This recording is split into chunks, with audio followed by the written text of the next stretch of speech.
Education for Temple City Unified School District on Wednesday, January 27th. And with that, I'll take a quick roll call. Member Espinosa? Yes, here. Member Georgino? Here. Member Lynn? Here. Member Sneed? Here. And I'm here too, so that's all of us. There was no public comments for closed session. So with that, we'll move on and ask for a motion to adjourn to closed session, at what point we are going to discuss personnel matters under Government Code 54957, public employee appointment, discipline, dismissal, and release, labor negotiations, Government Code 54957.6, and this is to provide direction to the district negotiators for the various bargaining units. Discussion of legal representation pursuant to subdivision of section 54957. And then finally, conference with legal counsel regarding existing litigation under Government Code 54956.9D1. And this is involving a case number 20200902119. May I have a motion to adjourn to closed session, please, in a second? I move. I'll second. Okay, motion from Member Sneed, second from Member Espinoza. Oops, and we have to take a roll call vote again. Member Espinoza? Yes. Member Georgino? Yes. Member Lynn? Yes. Member Sneed? Yes. And I'm a yes as well. So we're now in closed session. But we're gonna be put in there by Andy.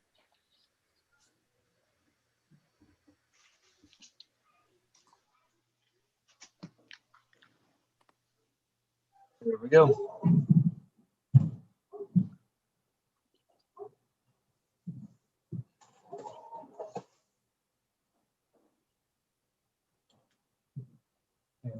The screen gets smaller and smaller.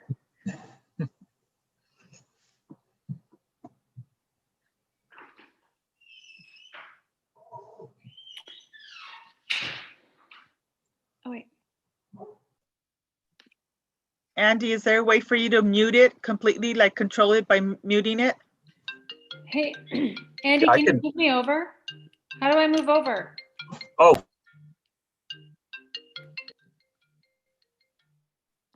Do you want to go now or when Marianne leaves?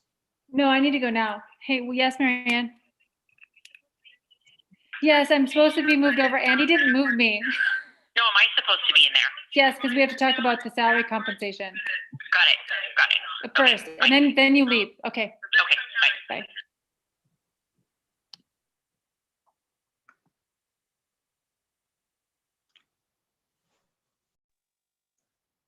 Okay, don't forget to mute it, Andy. Bye. Just me and you.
So just so you know, I hope my computer decides to stay doing what it's supposed to, because this afternoon, Google totally died.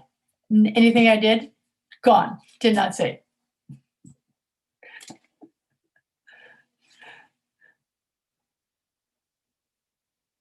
You're on mute. Yeah, be careful, guys, because anything we say is going to be on YouTube. Oh, gotcha.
Hey, Dan.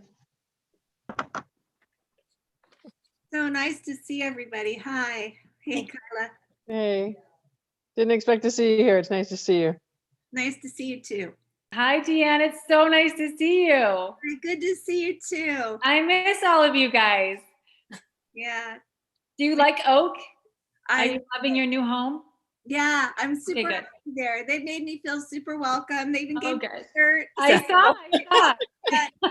Yeah, they're wonderful. Oh my goodness. Well, we're so happy to have you tonight. Thank you for being here. And I think I saw Susan Hemmons. Is she here? Uh-huh. Yes. Yes. Welcome. Yeah, we're excited. We're all ready. We practiced this morning. Did you? I should practice mine. I have one later on. I need to brush up.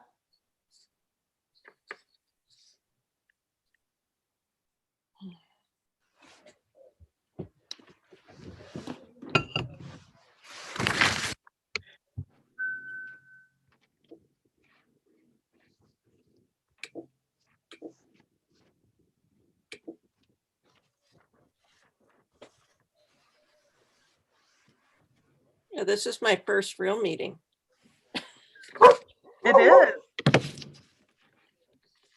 We did do the organizational meeting, but this is my first big one. See, Mary, you look like you've been doing it a long time. It's just I've done so many Zoom meetings right now that but I'm still not sure where to look because people are on different places on my screen. So Yeah. it looks like I'm not looking at you.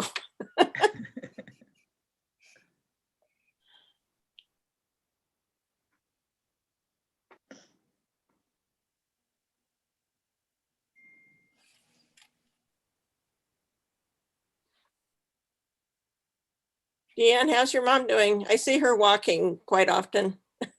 Oh, she's doing okay.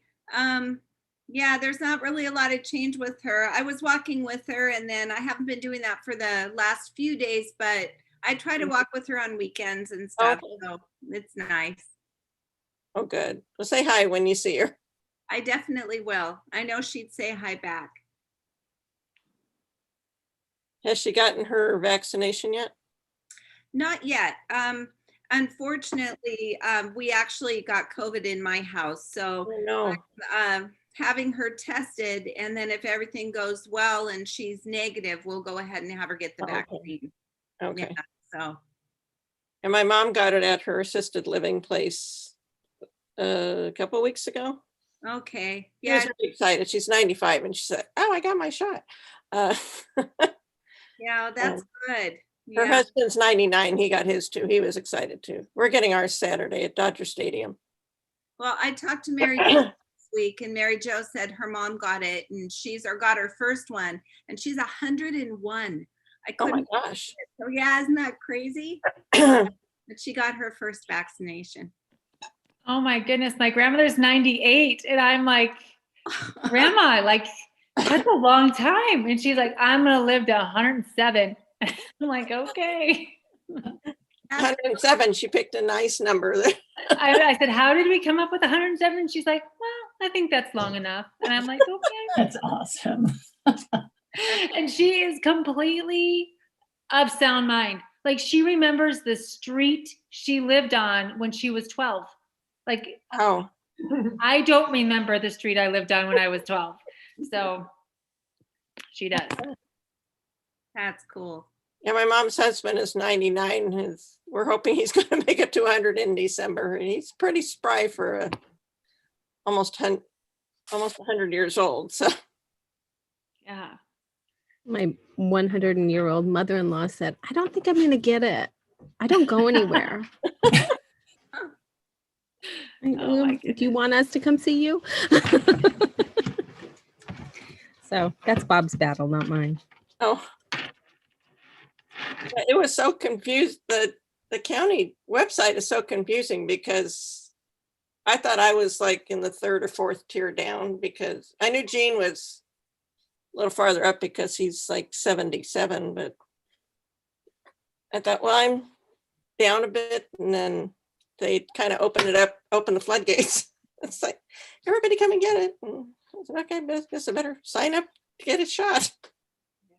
I'm going to go ahead and call for a motion to re-adjourn to open session. I have a motion and a second, please. I move I'll we recommend- reopen, we re-adjourn to open session. Okay. Second. Okay, so I have a motion from Member Sneed and a second from Member Lynn, and this is a roll call vote. Member Georgino, Yes. Member Espinoza, Yes. Member Sneed, Yes. Member Lynn, Yes. and I am a yes as well. So we are now in open session. Couple of things. I'm sorry, a little bit. This meeting is being digitally recorded, and then we're going to move on to the pledge, and that's going to be led by me. So if you'd please rise and place your hand over your heart and repeat along with me.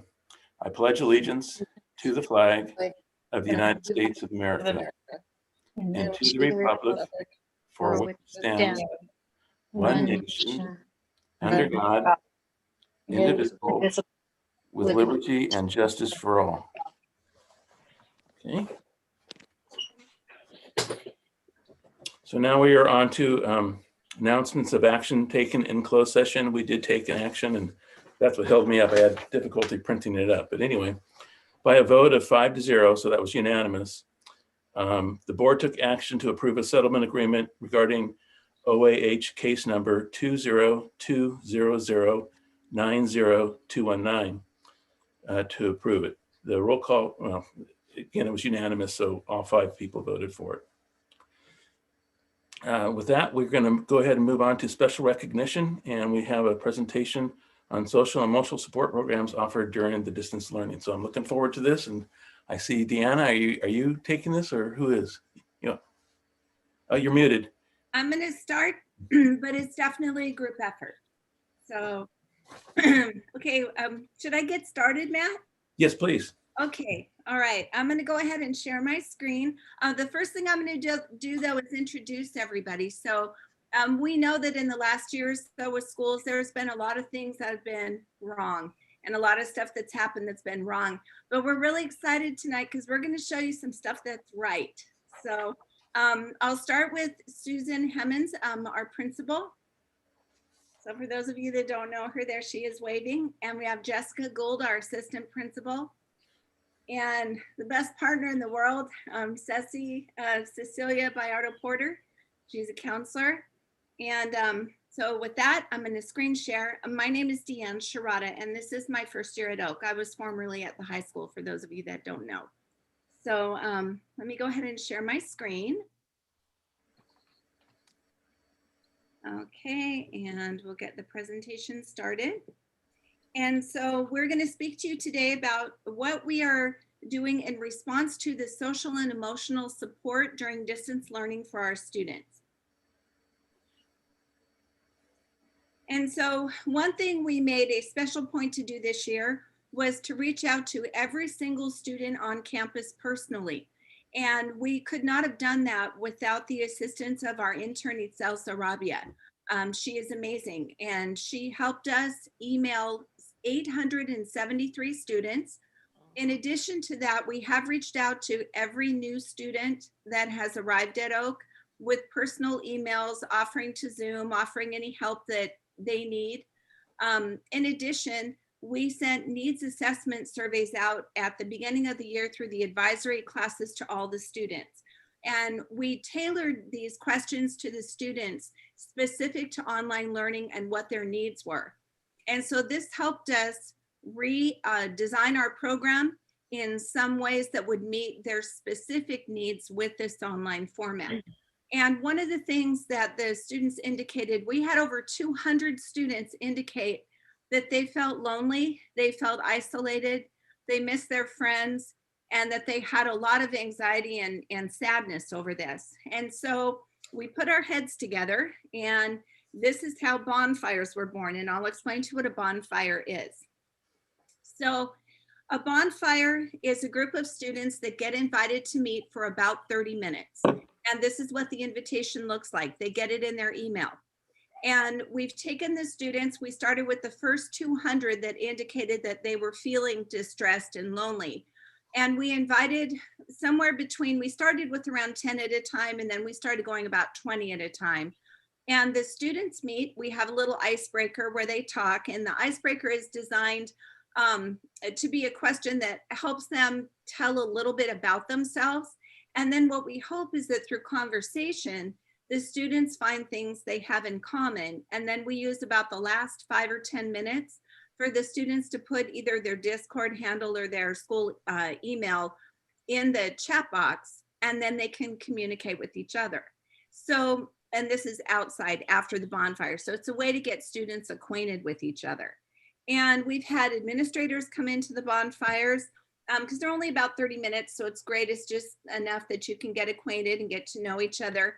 Susan's brought her dogs into one, and the students had a lot of fun with that. Our librarian showed up the other day and was talking about how she found her career with the student. And then we plan to continue this throughout the year, especially if we remain online. This is a couple student comments about the bonfires. One of them, you may recognize her. This is Olivia Castro. This is Kristen Castro, the high school counselor's daughter. And she's attended a couple, and she has her mom's communication skills. So she's been a great asset for us. And here's her comments. Hi, my name is Olivia, and I like the bonfires because I got to meet new friends, and it was really fun to do it. And then we have another young man you may recognize. This is Edward Davis. Hi, my name is Eddie Davis, and I'm a 7th grader at Oak Avenue. And this year has been very hard on me and everyone probably, not being able to see their friends. And it's been really hard. And since I've been able to go to the bonfire with the teachers, it's been very helpful to keep my mood up, and I'm very grateful for them and everything they do for us. Thank you. Bye. And let's see, let me advance for us a minute. Hi, my name is... 1 second. There we go. And I believe that Jessica is going to take this part for us. Thanks so much. So advisory is a wonderful program that has been sort of brought back to Oak and sort of reimagined. This has been a really wonderful time to sort of grow and take a chance and try new things. And so, like I said, we're redoing advisory, and this becomes a time, half hour each Friday, that teachers meet, kind of like a homeroom with students, but then we discuss things like our Royals value characters. So behind me is a picture from Oak Avenue at our character garden, and some of our important words like responsibility, respect, integrity, compassion, perseverance, honesty. Each month is a different one of those words and theme. Our web leaders, which are student leaders, they actually create videos and stuff. They did a fabulous one this last month on integrity and what it means and what it looks like. Also, our ASB oftentimes will help provide things. And then we might share Kahoot or something else that then engages the teachers and the students so that they can really kind of focus just a little bit each week on that social emotional well-being and helping give all the students those tools that they need to be successful. And we cover topics from cyberbullying to Zoom etiquette to how to be an anti-racist and just having positive relationships and having a positive outlook, especially perseverance during this time.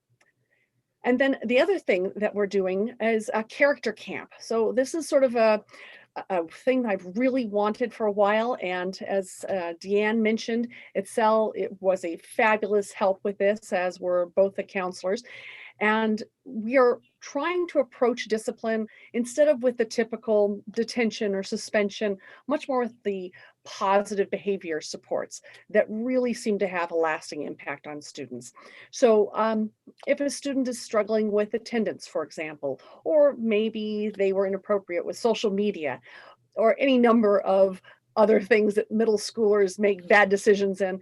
I have all kinds of different programs that we've designed with beautiful presentations. It's all put together, and creative videos and stuff, and motivational things, and then follow-up questions and worksheets and stuff. And sometimes it's a student that needs to potentially do some research. Then we come back and talk about it. And so through that learning, I'm working with the student and hoping that they end up, of course, gaining empathy and some of those executive functioning skills that they need to sort of go forward and be better from middle school. So that's Character Camp. And Cecilia's gonna take the next portion.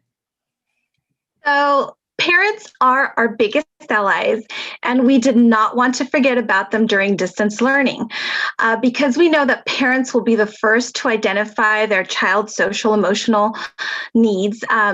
Oak Avenue has been hosting a series of parent nights. Our presentations offer helpful hints on how to support kids during distance learning, and also offer practical tools that they can use on how to deal with other online issues. Most importantly, I think that it's a good opportunity for parents to see us, get to know their counselors, their children's counselors, and just be reminded that we are still available to help. Next slide, please. Sorry, I'm stuck. 1 second. There we go. Thank you. So the bulk of our day is filled with lots and lots of Zoom check-ins with students. The counselors at Oak are available to meet with students despite the distance. Some of the biggest concerns that students have expressed are isolation due to the pandemic and the need to connect with others. Honestly, I think that some students Zoom with us because they would rather connect with someone outside of their families. So we are happy to oblige and meet with the kids and talk about anything that they may have on their mind.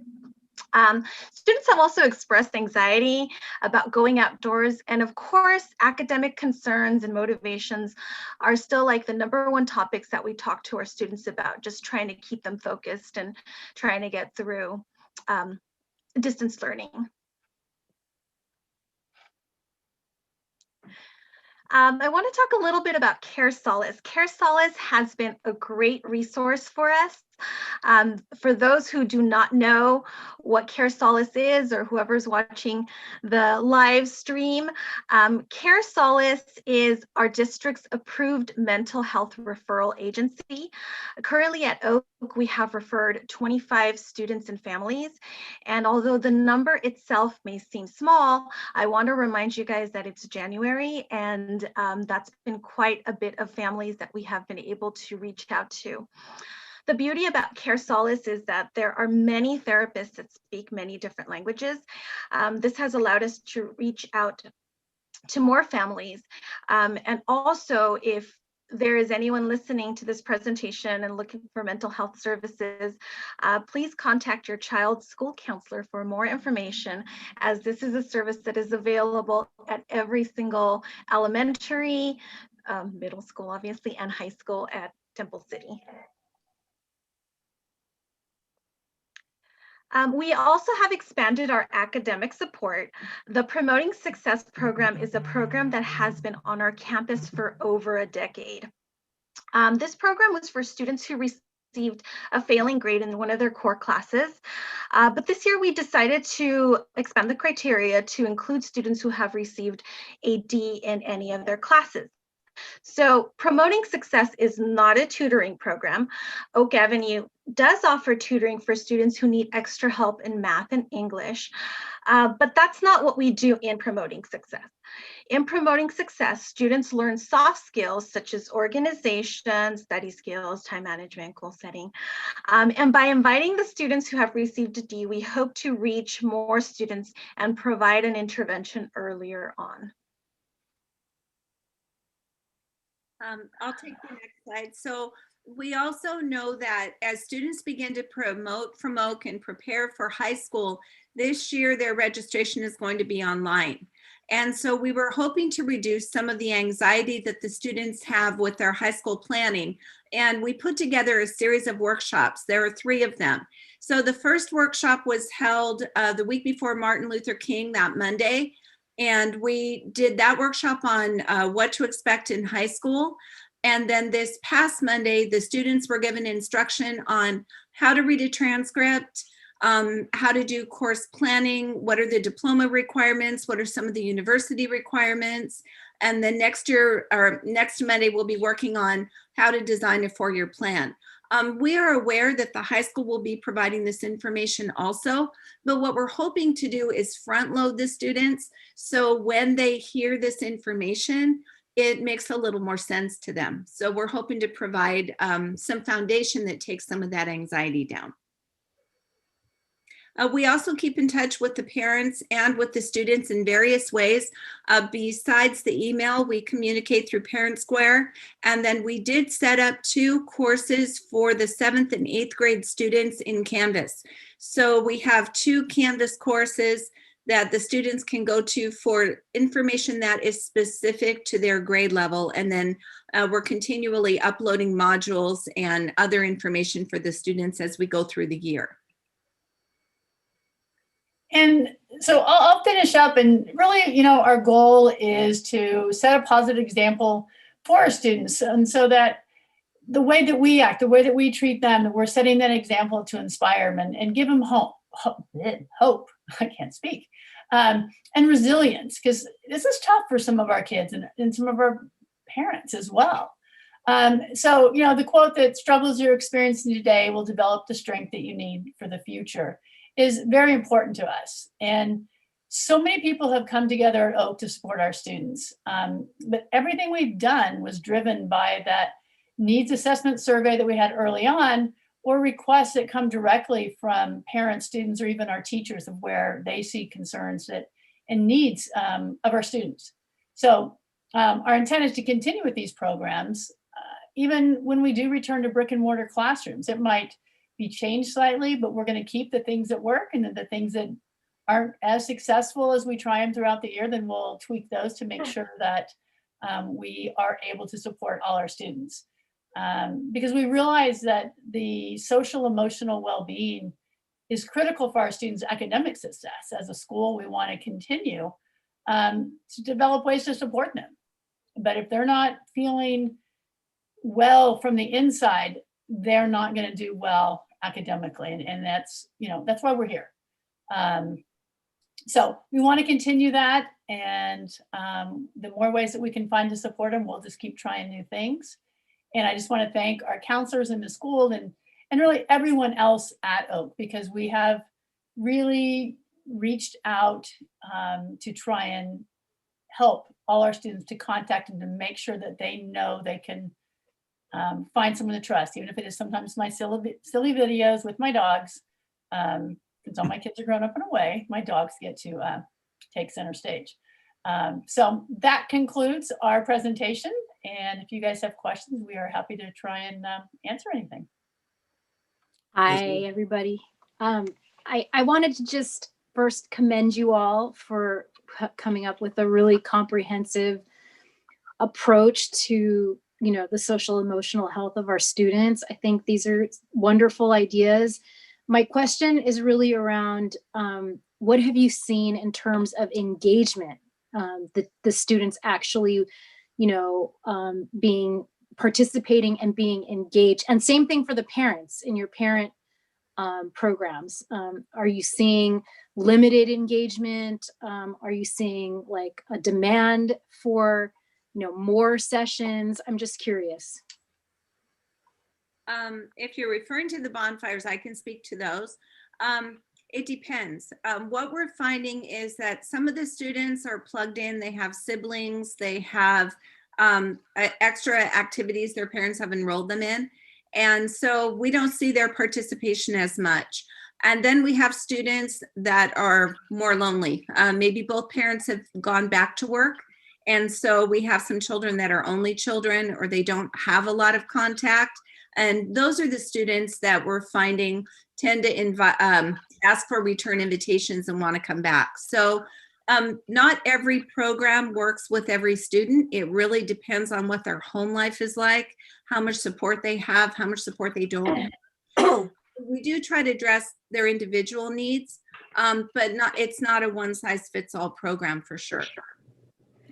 We do have clubs. I'm so sorry, Ms. Porter.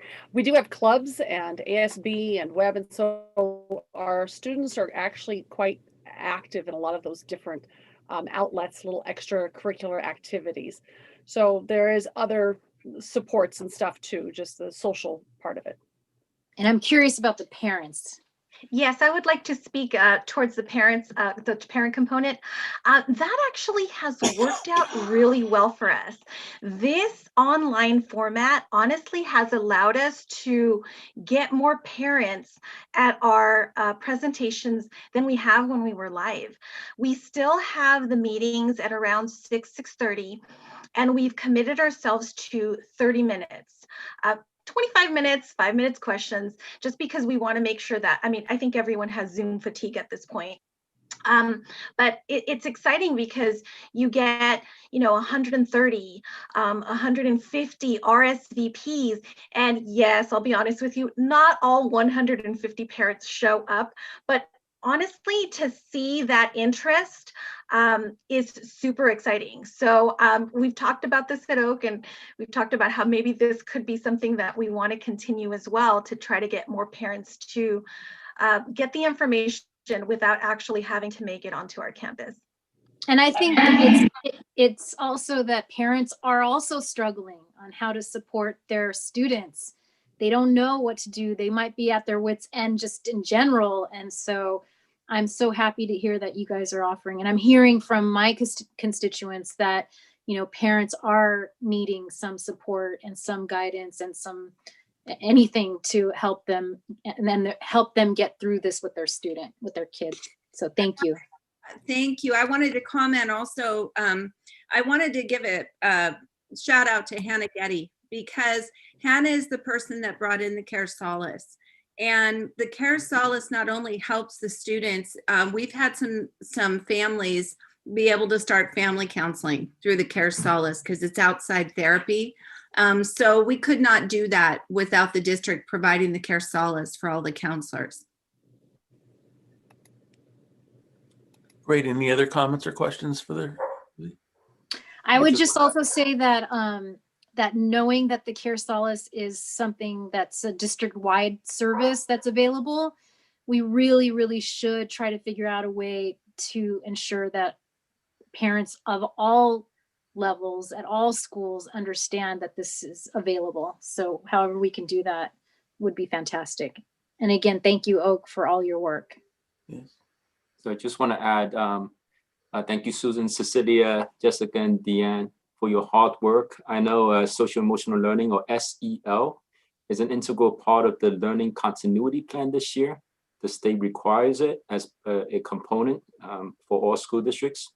What we saw tonight is a testament to the importance of character education, parental involvement, and partnerships with expert resources, such as what we just heard, Care Solace. It is apparent in the work that you do that the well-being of the whole child takes center stage, and I applaud you for that. Thank you. Thanks, Mike.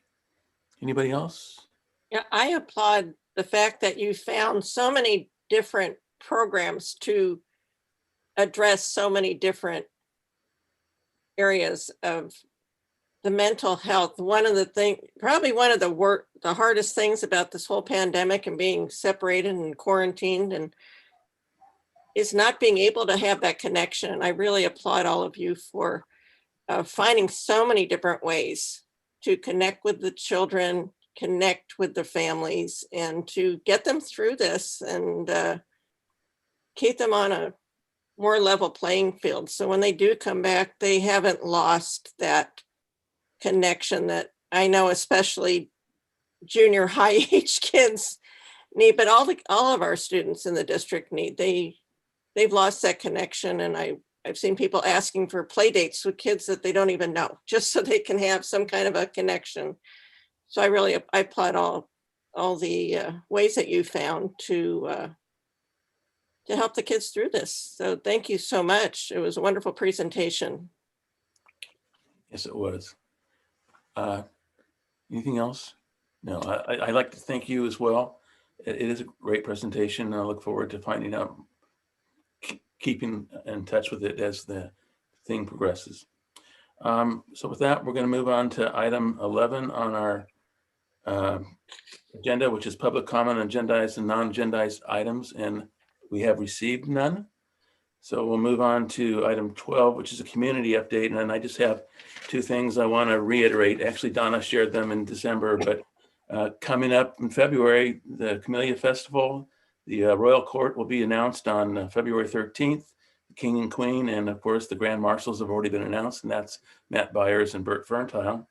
And then on the 27th is going to be a virtual 77th Camellia Festival Parade, and it'll be interesting to see how that goes. The theme this year is Everyday Heroes, and more information can be found on the Camellia Festival website, which is www.camelliafestival.org. And with that, we are going to go ahead and move on to district updates, starting first with business services and Marianne Sorrell. Marianne, what do you have for us? Thank you. An update of the solar panel project at the high school. The repairs to the solar panel is underway, and we're expected to be completed by the end of next week. The shade structure projects, we have a little bit of feedback coming back from the Division of State Architects, and we have a meeting later this week with our architects at LPA to find out what those issues are, and then we'll bring more information back to the board to update you on that. We've reordered emergency food and water for all sites. We'll be destroying the expired inventory that we have and replacing it with new inventory, and that will be happening. The schedule right now is the third week of February. Also, we would like to thank the community for some donations that were received. The first is a $5,000 donation from Temple City Schools Foundation to Cloverly Elementary. The second is a $100 donation to the Learning Center from David Huang. And the third is a $100 donation to the Learning Center from Raymond Tam. Thank you. Great, thank you, Marianne. Now moving on to educational services, Dr. Mercedes Gomez. Mercedes, what do you have for us?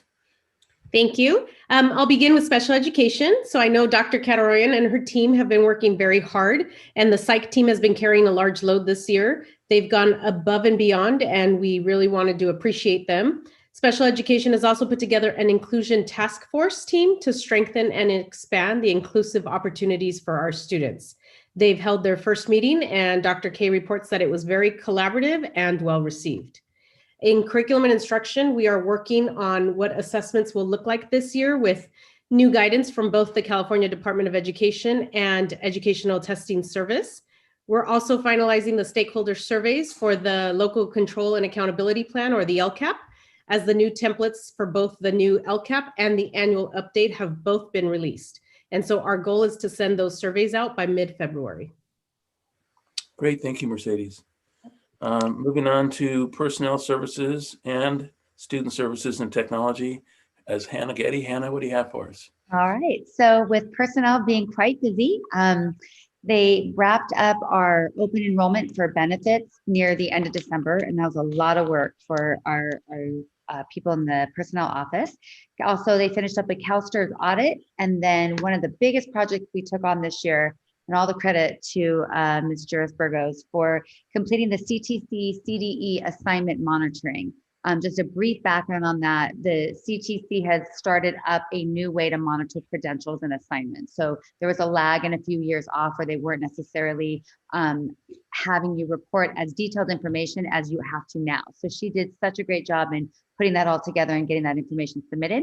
We're also looking to set up our new Helios system. It's got, I would say it's about 70% of the way done. So we're excited to be able to roll that out and start to automate all of our processes and make everybody's job a tiny bit easier. And then I'm happy to report that we've been working with our unions for to sort of edit and revise the MOUs that were in place because of the federal funding that had ended. And now we want to look to make sure we're still covering and helping our employees as they go through this global pandemic and have different needs for absences. That's all for personnel. And then with student services, we have been working with our Temple City for Change group. So far we have 2 alumni that stick with us. They're there all the time. They meet with us. I've connected them to our people at Oak. So our lovely counselors that you guys met today, also Ms. Gould was there, and then Ms. Johnson from our media center, met with them to talk about books we have and some goals and some plans that they're going to start meeting with our kiddos and interacting with our Oak students. So we're excited about that. Along those lines too, today you will see that we have made an offer to a program specialist for equity and outreach. We're very excited about that. And one thing I wanted to point out, when talking about Care Solace, as they brought up under student services, as we met with them, the national average to turn a referral into an appointment is, believe it or not, about 15%. So all the referrals that go out for counseling, about 15% end up in an appointment. At Temple City, we're about 50%, just right under 50%. So we're really excited about that. It's really, like Ms. Bayardo had said, 25 families doesn't sound like a lot, but we're really doing great productive work with the families that are reaching out and needing that support. And then we're excited to start enrollment and registration. So that starts usually in March. We are looking to hopefully be able to start earlier in February. Ms. Mock is ready and willing, and she wants to start and get it going. So once we can get our systems up and rolling, we're going to try to get that started a little bit earlier this year. And then I'd also like to thank Ms. Mock, Sylvia Mock, and Ms. Mickey Wong. They do an amazing job robbing the Lake warehouse for any of our homeless and foster youth. They've invited us to go and basically shop, and they have figured out all the strategies. It took them one time they came back sort of not empty-handed, but not with all the goods they wanted. Now they come back, you'd be surprised. They're amazing. And you know, they've inventoried it, they reach out to our families, and we're working on a system to get everybody supplies, school supplies. There are some food that we're able to provide and things like that. So I'm really excited to be able to offer that thanks to them. And then I'll just move to a brief update for technology. Our ed tech team, our innovation TOSAs, Mr. Scott Sherman and Ms. Amy Gerling, along with Carrie Smith, have been helping our teachers on Fridays. We often have question and answer sessions, as well as staff development trainings that are optional, and they've been holding those every Friday and really working hard to help support our teachers. Our tech team put together HelpSpot. Thank you to Andrew Jennings, who put together a HelpSpot ticket system where we're able to really help our staff and get a better response time when they need help with their devices or software, whatever may be going on. And lastly, we have finally been seeing a turnaround in staff devices. We're getting those shipments in, and we're able to get our staff the updated technology that they've been waiting for. So thank you. Great, thank you, Hannah. Okay, we're moving on to item 14, which is bargaining unit comments. We'll start first with TCEA, Kyla Yurtstedt. And Kyla, do you have anything for us? Yeah, good evening. I prepared a short statement, so I'll just go ahead and read it. Good evening. As we enter the second half of the school year, I wanted to once again recognize our superintendent and our school board for their continued commitment to putting the safety and health of our students, faculty, and staff at the forefront of our district's decision-making process in dealing with our response to the COVID-19 pandemic. While we all agree that distance learning isn't ideal for most students and teachers during a normal circumstance, it's been an invaluable resource while our state and county grapple with the dangerously high numbers of this infectious and devastating virus. My heart goes out to all of the TCUSD families who have been directly affected by the most recent spike in COVID cases.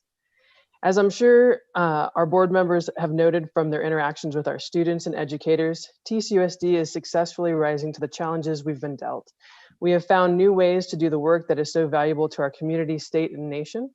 And similarly, I've noted that the government, per our last governor's budget proposal, has stood behind public education by committing to provide funding levels which are much better than most of us expected, given the economic impact the pandemic has had on our state. As we move into the second half of this year, I am making a second request for the creation of a robust budget committee, one that our district leadership, certificated and classified unions, and our board members can partake in, so that we can come together to understand the details of our district spending and budgeting. Now more than ever, our stakeholders need to have a clear understanding of what money we have in our district, what we've been spending our money on, what we want to keep for kind of safekeeping, and where we want to focus our financial resources as we move forward during this unprecedented time. Thank you. Great, thank you, Kyla. Moving right along, we're going to go to CSEA 105, Robin Penn, and I saw Robin earlier, but Don't right there. have anything tonight. Nothing tonight. Thank Okay, you. Thank you. And then I don't see Art Contreras here. He's with CSEA 823. Okay. So with that, we'll move on to board member comments. We'll start first with Melissa Espinoza tonight. Good evening, everybody. It's been a while since we last met, so I'm gonna kind of take us back a little bit. I hope everyone in our school community had a safe and nice holiday season, and I'm wishing everyone a happy new year. I'd also like to thank those that donated to our schools this period, including the Temple City Schools Foundation, Raymond Tam, and David Leon Do Huang. I think they might be two people. But thank you so much for your donations. They really support our school and we appreciate it. In terms of attendance, I attended my routine meetings with the grad night committee and the council PTA. I think in the council PTA meeting, the theme was around social emotional health. There's some letters circulating from students from other districts about their struggles with distance learning and how they're feeling about that and how they're feeling disconnected and just not feeling good about school. And so, you know, the continued focus on this is a big one for me. I'd like to see us you know, continue our efforts and broaden them, the scope to all the schools if we can, and maybe even partner with Council PTA who would also like to do something to like a forum of some kind where parents can chime in and talk about their concerns and we can address it that way. So I'm hoping we can look at other ways to partner with our support groups to spread the word. And then I also attended a budget workshop this month, and you know, always interesting to see how things change. And last, I really want to spend a minute just commenting on the attack on this country's democracy that occurred on January 6th. Besides being outraged at what transpired on many different levels, I'm saddened by the message these acts send to our students. The beauty of our democracy is to be able to share different opinions, but how we do that appropriately, respectfully, and with integrity is where we have our biggest learning opportunity with our students. My hope is that we can all set aside personal political beliefs and be the example that teaches our students how to appropriately engage in civil discussions on any topic and teach them the value of hearing diverse opinions. So that's all for me tonight. Great, thank you, Melissa. Next will be Donna Georgina. Donna? Thank you. First, I'd like to thank the staff from Oak Avenue for an excellent presentation. We're very lucky to have staff that are so committed to the well-being of our children. So thank you again. It has been a little while since our last meeting. So since our last meeting, I've attended 2 of the Kiwanis Student of the Month programs. And these are really excellent presentations. They're very good for my social emotional well-being, because not being able to see the kids and be on campus every once in a while, it really is kind of a downer. But when you watch these presentations and you see the children being recognized for some of the excellent things that they do, it really is uplifting. So I highly recommend them to everybody, and a big thank you to the Kiwanis Club for doing those. I also attended 2 LAXTA meetings. One was on the budget and the other was on the digital divide. I attended the school services workshop on the governor's proposed budget for 2021-2022. I'd like to congratulate Asia Gardner, who's a graduate of Temple City High School, and she has been selected as the communications coordinator for our new First Lady, Dr. Jill Biden. So we're real proud of her. I also want to congratulate Celine Tsai. She is a student at Temple City High School. In October, she competed in a debate speech and debate competition at Cal State Fullerton, and she won. And then she just recently competed in another one and she won. So she now has earned a bid to the National Independent Events Tournament of Champions. So we wish her good luck. I wanted to acknowledge Kiana Lay and Karen Dang. These are two students at Temple City High School. And since we've been stuck at home, these two enterprising young ladies have come up with a program called Zoom Tunes. And they're musicians, and they have been doing performances for people who live in assisted living or long-term care facilities. So I think that's really commendable, and I wanted to acknowledge them for that. The Pasadena chapter of the NAACP is sponsoring an AXO competition, and I'm sorry, I forgot what that acronym means, but it's an academic competition. There are several categories, including STEM programs, humanities, business, performing arts, visual arts. And the way it's worked in the past is the students compete locally, the San Gabriel Valley. And then if they win, they go to a national tournament and they compete there and they can win cash prizes. This year it is being done all virtually, but they still have an opportunity to win cash prizes and to compete against students throughout the country. So I have forwarded that information to the superintendent, and I hope Dr. Fricker, you can maybe get that out to the two high schools so that they can forward it to any students that might be interested.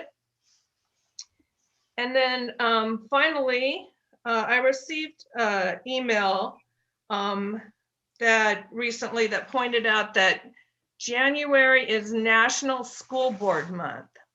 And in light of some of the events of the past few weeks, I think it's important to acknowledge that school boards are an example of democracy in action on the local level.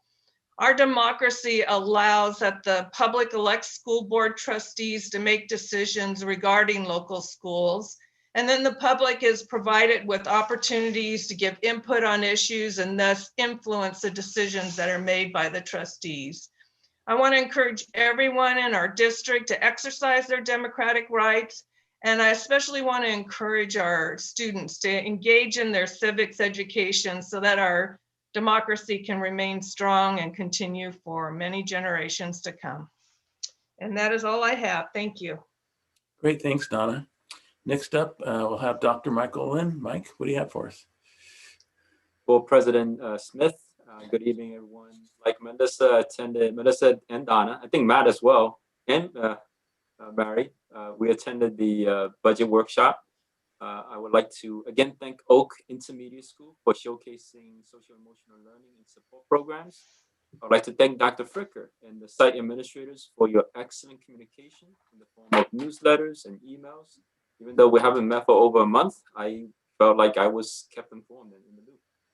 These communications provide a great way for our families and staff to be informed and connected. And thank you. And that is it for me. Thank you, Mike. And by the way, your microphone is still not picking up as well as it could. You need the big microphone in front of your face. Oh, man. We heard, but it was cutting in and out. Okay, with that, we're on to Mary Sneed. Mary, what do you have for us? Okay, first, want to wish everybody a happy new year, and this year can only be better than 2020. I'm sure I'm not alone in hoping that we'll see some kind of normal returning this year as people start getting the vaccine. I'm looking forward to getting mine Saturday and seeing, I know some of you have gotten your vaccine. We're going to see how this goes. I want to again thank the Oak counseling team for their wonderful presentation. They really are, I'm very impressed by how they're trying to address all the students' mental health needs. Since we haven't met since the beginning of December, I want to thank all the schools for their efforts in bringing some kind of normal to the holidays. Temple City, especially with our performing arts, we always look forward to certain performances, and unfortunately we couldn't do that this year, but I really want to thank all the schools for the efforts they made. Everything from Christmas caroling and read alouds to car parades, STEM nights, and all the wonderful concerts that were put on by the performing arts departments. It was almost like we were watching them in person at St. Gabriel Civic, kind of, sort of, somewhat, but they just did a fabulous job. They put a lot of work into that. Also through the magic of Zoom, we're all becoming experts at using Zoom, but one of the girls in the Oak Auxiliary is actually going through chemo treatments for leukemia. And it touched my heart because she's one of my former students, and she was able to join her friends for their performance from her house. And her mom said that was one of the best things she could have had happen at that point, because she's missed out on so much, but she was able to perform and, with the auxiliary team. I have also been enjoying all the weekly updates from the schools and their plans for the Great Kindness Challenge that they're doing right now. I think that's something we all need right now. Donna and I are both on the Camellia Festival committee, and we want to congratulate our six members of the royal court, who we're not sure who the king and queen will be, but they're going to be virtually crowned on February 13th. I'm also the float chairman, and I'm encouraging families to build a mini float for the parade. We had our float workshop last night, but people can still build floats. They can contact me if they have information. I want to congratulate our new president and vice president and wish them a lot of success because their success is our success. One of the things that struck me as both of them were taking their oath of office is that when we are sworn in as board members, our oath of office mirrors theirs except for the position. And I know all of us take that oath very seriously. And I was in tears listening to them take that same oath of office. So I wish them all the great success. Be interesting to see how the impact of his stimulus policies are going to affect our district. I also want to congratulate our alumni, Asia Garner, who will serve as the communications director for First Lady Dr. Jill Biden. I viewed the governor's budget workshop. He has some big plans as reflected in our school funding. It'd be interesting to see how those are going to impact our district. And lastly, I attended the CSBA Brown Act training,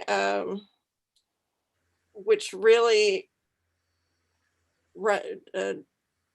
it gives us a guideline as to how we need to keep any work that we're doing transparent. They also included more information this time about how our presence on social media reflects our position as board members. We really have to be very careful about how we use social media. And so that's all I have right now. Thank you. Great, thank you, Mary. And I'll go last. I want to highlight the Kiwanis meetings that Donna talked about. Before the pandemic, I'm a 12-year member, or nearly a 12-year member. We used to meet at noon on every Tuesday and have speakers come and talk to us, as well as recognize students of the month from different school sites at different times. Well, we've moved to Zoom now, obviously, and actually I think it's an improvement. We now do 2 meetings a month. We do it on the first Tuesday and the third Tuesday. They start around 5:30 or so. The first Tuesday of the month, we have a featured speaker, and that's the entire meeting. And then the third Tuesday, we have student recognition, 2 students from every school in our district. And in particular, this past meeting, January, where we had the featured speaker, it was a woman named Bindi Tolbury, who talked about human trafficking with women and children. And it's one of those subjects that, kind of, do I really want to sit through and hear this? But yeah, you should. I will say that everyone knows Jerry, and that Jerry records the programs and has them on his website. And if you haven't seen it or didn't hear about it, you can go there and look, and it's really quite moving. She did a fantastic job. It is scary, and it could be around here, people you know, and we have no idea. So I can't say enough about that. And of course, if you really love it, like Donna, I'll be happy to give you an application to join Kiwanis. Okay, moving along, I attended actually 3 different budget seminars, 2 from CSBA and 1 from School Services of California. One was on the 8th, the 12th, and the 15th. Good to know the information is starting to gel, and it hasn't changed a whole lot since the beginning of the month. But there are new things that come up and will continue to come up. So I found them enlightening, and we'll continue to pay attention to what's going on there. I wanted to congratulate the Reflections winners that were announced last week. I think each of the school sites put it on their homepage. And I also want to give kudos to the upcoming Honorary Service Award, which is a PTA event, Founders Day dinner, coming up on the 24th, and see who's going to be recognized from each of the school sites, the parents who are involved. So looking forward to that. I also would like to thank on behalf of the district, the 3 individuals and organizations who donated $5,200 to us. Very much appreciated. And then lastly, just to give you a little bit of advance notice for those of us who are still around at the end of the meeting, that we're actually going to close tonight's meeting in the memory of Bill Shaw, who was a longtime drama teacher at the high school and one of the people responsible for establishing our excellent performing arts programs. He passed away on January 8th. So we'll close the meeting in honor of him. And with that, I will move on to student board member comments.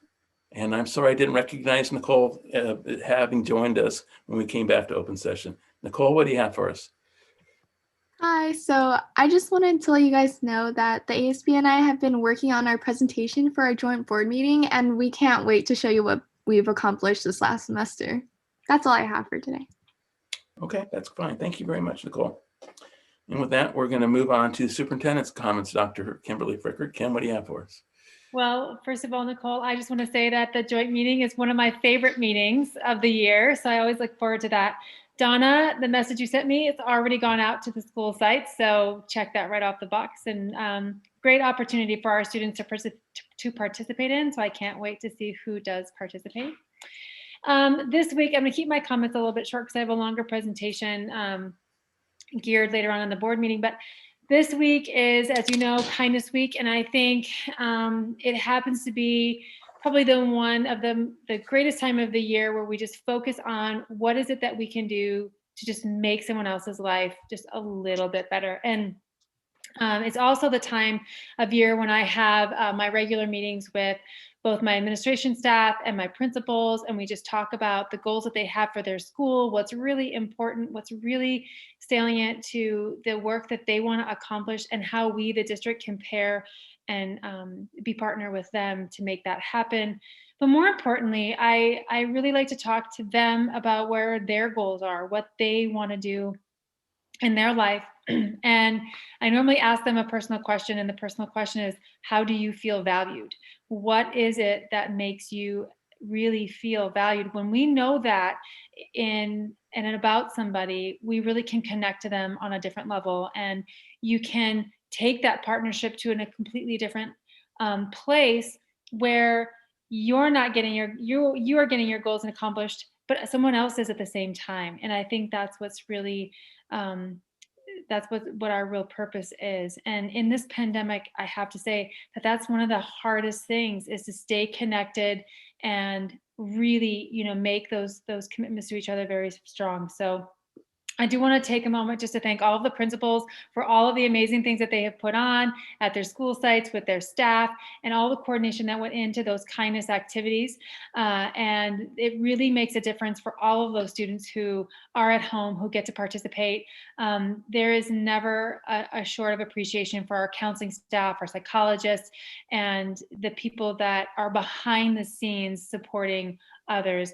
And I just want to close it with a quote from Judy Call over there at Cloverly. She always says that kindness is a superpower. It truly is. And it is the one gift that you can give someone else and you can keep giving someone else.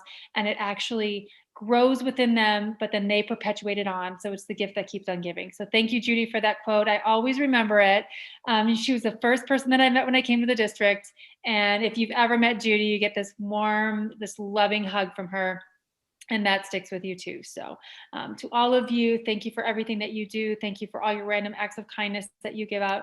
And I will surely continue this into the month of February. So that's my board comments for tonight. Great, thank you very much, Kim. Moving on to item 18, which is written communication. Does anybody have any written communication they want to share? Okay, I do. I received a letter addressed to me from Los Angeles County Office of Education. It's a 4-page letter. It's regarding the budget. I'm not going to read the whole thing, but I would like to highlight some of the things on the first page. So it says, pursuant to Ed Code Section 42-131, the Los Angeles County Superintendent of Schools has completed our review of the Temple City Unified School District's 2020-2021 first interim report. Our analysis of the data provided indicates that the district should be able to meet its financial obligations for the current fiscal year and subsequent 2 fiscal years. We therefore concur with the district's positive certification and offer our comments and concerns below. And this is the important part. It says, for the 2020-2021 fiscal year, the district is projecting an operating deficit of almost 2 million, 1.99 million, representing 3.95% of the district's unrestricted general fund expenditures and other outgo. The district is also projecting operating deficits of 1.88 million and 5.28 million, representing 3.69% and 10+% for the 2021-22 and 2022-23 fiscal years. It says these projected deficits are primarily due to declining enrollment, increases in STIRS, and PERS employee contributions. Therefore, we request the district to address the deficit spending through submission of a board-approved fiscal stabilization plan with the 2020-2021, say that 3 times, second interim report, which is due to them on March 17th. So the good news is we're going to meet our budget, but the bad news is we're spending money that's one-time money and we're draining our reserve, and we need to address that. And I don't know if we've ever posted this on the district website before or not, but it may be something we should. It carries all the information, good and bad. Okay, with that, we're going to move on to the discussion items for tonight, starting first with the administration, and we're going to have a presentation on COVID from Dr. Kimberly Frickert. Yes, you will. Okay.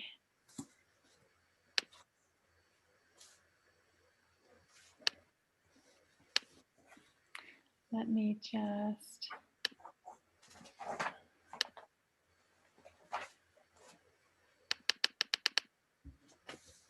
Okay, so just I do have an update on COVID. Some of the things I will go through a little bit quicker. They're just summations of some already news coverage feeds that we have, but just to make it comprehensive here. So just some state and community updates. As you know, the Safer at Home order has been revoked, and we are now going into that colored tier system. As you know, the LA County is in that purple tier, but we are seeing like case rates, ICU vacancies, and death rates begin to plateau and decline, which is a good sign, but we are very far away from moving from the purple tier going into the red tier. As you know, we would have to drop to below 25 cases per 100,000 for a period of 5 consecutive days in order to drop into that lower tier. So we are far away from that. This is what the state of California looks like. As you can see, it's mostly purple, but some counties have already started to open up, and some counties have moved into that red tier where it is a little bit more safe for them. So, but for the most part, the state of California is still seeing that increase from the surges over the holiday weekend. We do want to make sure that we are just careful and that we are wearing masks and we are social distancing as much as humanly possible to keep those surge rates low. So Just some information on vaccine and the vaccine update from President Joe Biden. He announces that he intends to increase vaccine allotments to states by 16% over the next 3 weeks. So there will be an influx to different states projected. That was a little bit slow to get to certain states and then to get through to those distribution sites, as we talked about before. Government Operations Agency Secretary Yolanda Richardson. She said, our goal is to ensure that nothing slows down the distribution of the vaccine to the states other than the pace with which the states get them, but that once the states get those vaccines, that they will be rolling out to those distribution sites as soon as possible. And we want to keep that flowing. We do know that in LA County, there were 5 new mega distribution sites or mega centers that have been recently opened that has helped the flow of opening those schedules so people can get in and get those vaccines. And the new priority framework from the state is that by mid-February, they will begin that phase 1B section, and they will start to vaccinate educators, childcare workers, food service workers, first responders, and then in addition to anybody who has been left over in the phase 1A sector. So they're hoping to get the majority of educators vaccinated or the ability to be vaccinated within the month of February. So that's going to help us along.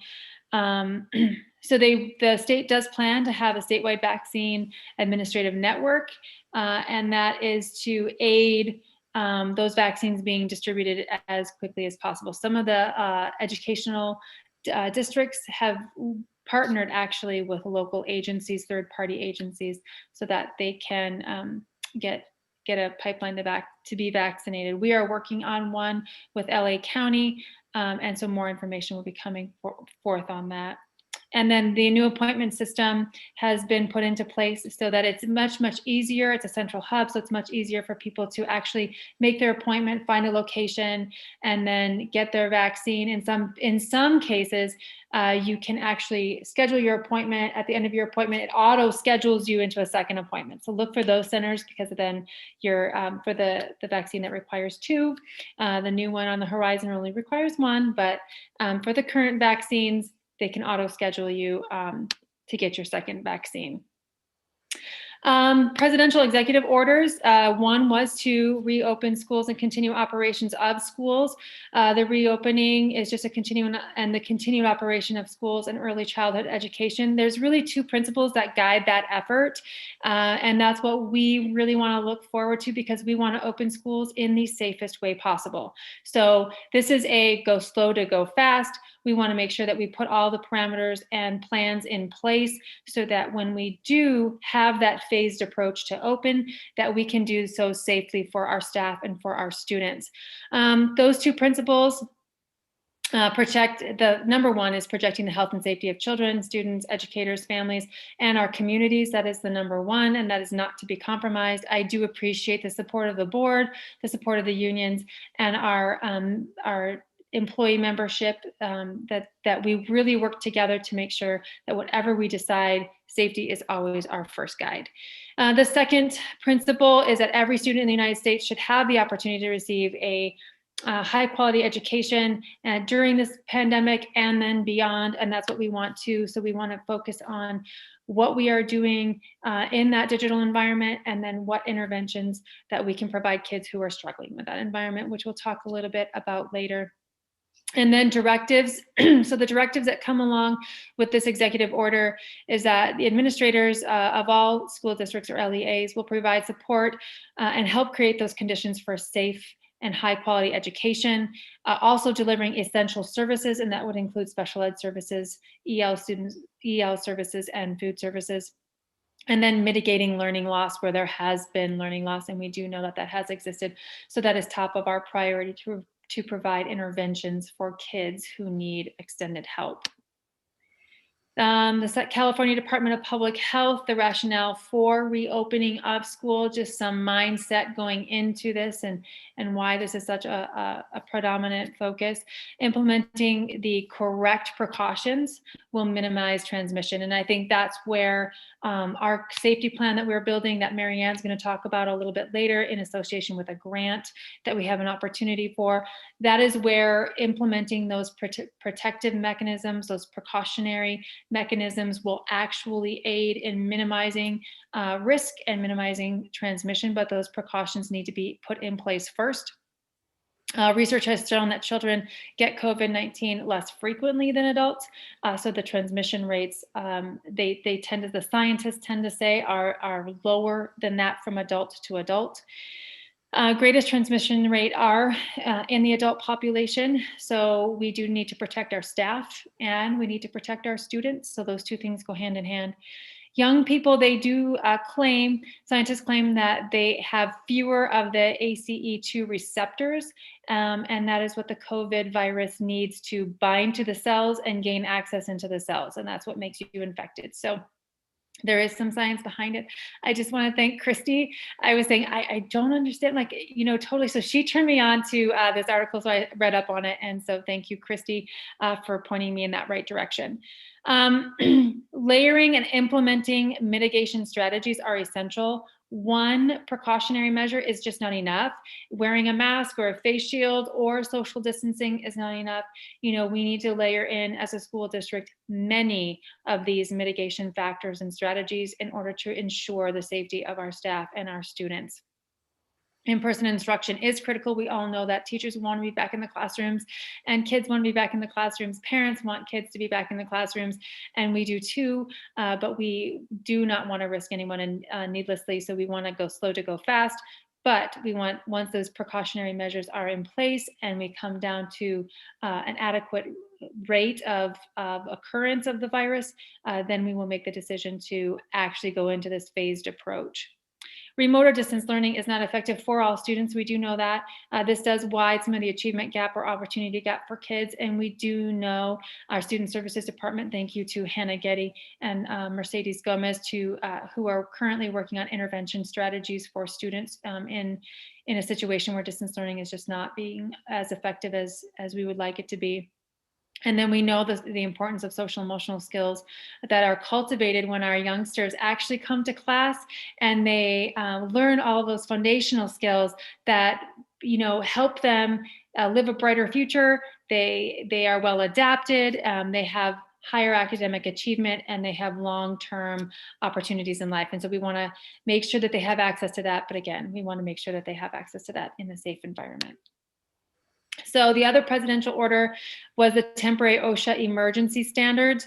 So those came into play to make sure that there were national guidelines and standards to address the COVID infection, and then how to keep employees safe.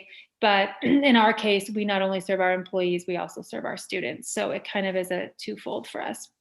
The OSHA plan will include worker projections or protections, reporting requirements, fines that can be associated when you do not adhere to the OSHA guidelines and the safety procedures, and then descriptions for ongoing inspections to make sure that the safety precautions you put in place stay in place. This plan will become a critical component of the California Safer Schools for All grant, and that is the presentation that Ms. Marianne Sorrell will present later on in this board meeting. And it is based on a combination of the OSHA guidelines and the Department of Public Health guidelines for us. And developing that safety plan is really our first step in making sure that we can ensure safety over the course of time and as that phased approach to opening occurs. So who will this affect? All school districts will incorporate the OSHA emergency standards and mandates, and then develop a safety plan to make sure that that those mandates are included in there, and that they're also included in our injury illness prevention program, or our IIPP. And that's to make sure that our staff, if they are injured or ill, that they do have the correct resources to get assistance. The TCUSD phased school reopening plan. This is the program components that are a part of this plan for that Temple City is building will include a variety of things. Some of these things are underway through the superintendent's task force, and some of them are underway just by the plannings of the executive cabinet for Temple City. So the program components really consist of a COVID-19 reopening in-person instruction guidance or a guide plan, and that will be done through student services, special education services, and curriculum and instruction. Safety Schools for All grant application. There is a grant that will be discussed later on, and that grant requires a checklist to make sure that we have all of the correct protocols and procedures in place, and then also a safety plan. That safety plan has to address facility operations, personal protection, sanitation measures, physical interactions, operational management, site inspections, and training. So all of those components have to be in that plan prior to submission for the grant. The grant is due February 1st, so we're on a very, very short timeline. But having that safety plan is something that the district should endeavor to do and do well, and make sure that over time, as we need to revise it, we revise it based on the current situation and condition. The phased approach. We do need a phased approach for student reentry, and we know that we can't bring all students back on campus at one time, so that phased approach is really going to be critical so that we can bring the students on and service their needs where they need service. And sometimes we're going to have to come and look at those students who need intervention first, and then move forward into that phased approach, which I will outline in a later slide. The COVID-19 exposure identification, systems check, positive case reporting, contact tracing, that process has been dialed in at the district. We do currently use it, and I do have a slide showcasing that. And then the rapid test system. So part of the component to reopening is making sure that we under certain circumstances can provide rapid tests for COVID-19 to our students and staff, and then have those tests read, and so that we can make sure that the people who are on campus are safe and they're COVID free. Student wellness, as you heard from the presentation earlier, is really a central part of having a well-rounded, happy student and a well-rounded, happy staff member. So our wellness plans are really important. And then the coordinated communication that obviously has to go out between all stakeholders across the district to make sure that everybody is on the same page moving forward and understand the safety precautions that need to be put in place. So the Safe Schools for All grant, Marianne is going to go through this more extensively in a later board presentation. But to apply for the grant, you have to have board approval. That's why it's coming before the board tonight. You have to have collective bargaining leadership input, and that capsulated in the memorandums of understanding, the MOUs that we go into with our bargaining members. And then PTA Council or the Parent Association needs to weigh in, as well as the Department of Public Health. So there's a lot of work to do with that in a very short period of time. They did say that districts who are already open or have opened prior to the closure in December can remain open. We were not a district who was open prior to December, so we are still in that closed category. The phased approach for student reentry, there's an order of reopening. We are going to start with and have talked about small cohorts of groups of students. Those students who are struggling in the online environment, maybe they're underserved, English learners, special education, or students that are just having trouble attending. Those are the students that we want to mitigate that learning loss first and provide intervention. Should we then move into a safer tier on that colored tier system that the state has provided, then we can look at orienting those stable groups of students. All the literature and research starts really with that TK through 2 group. Then once that is stable and successful, then you can move up to the 3 through 6, grades 3 through 6 group, and look at bringing those students back. We don't have a projection of the reopening for TK through 2 or 3 through 6 at this time, because we are in that purple tier. and our numbers and case rates are still far too high. And then the state has indicated that you can't even think about bringing your 7 through 12 back until you're down into that red tier. So we do have a bit of time to plan and prepare and work with all of our stakeholders to make sure that we put in a very safe and secure format when we do bring students back on campus. This is just the COVID-19 process for employers and for supervisors, and it really goes through if you have tested positive, if you have symptoms, or if you just have been exposed to somebody who has tested positive. What do you do? It's very clear directions. This is what we will follow for all of our staff currently, and then once students do migrate back onto campus, we would be following a similar format, but we would generate one specific for students. To be very clear and delineate the two. We are looking at partnering with the Valencia branch laboratories for COVID testing. We do know that this could be a part of Governor Newsom's requirement for schools. So we want to be ready. We are already looking at who we can partner with. LACO and the California Department of Public Health have entered into contractual agreement with Valencia branch laboratories to help assist school districts should they need to access rapid testing and then have a confidential reporting back. They do use the color software so that we make sure that everything remains confidential, and that also private insurance can be billed, medical billing, Medi-Cal billing can be put in place, and then state uninsured program can also be put in place. The state does or is trying to secure costs for COVID testing. So we have that kind of in our back pocket. We haven't had to use it yet. The conditions aren't set for us to test yet, but should we need it, we are making plans to do so. And then finally, we want to make sure that everybody is on board and in the know throughout this entire process, beginning with the Board of Education and presentations at board meetings, just to keep everybody up to date. The superintendent's task force meetings and planning sessions, we meet every Thursday, and it is an incredible group of people who offer great insight on some very difficult conversations, and we tackle some very difficult decisions. So I just want to thank the entire superintendent's task force for all that they do and contributing to this effort. We at the district office or at our school sites could not do it alone without our staff.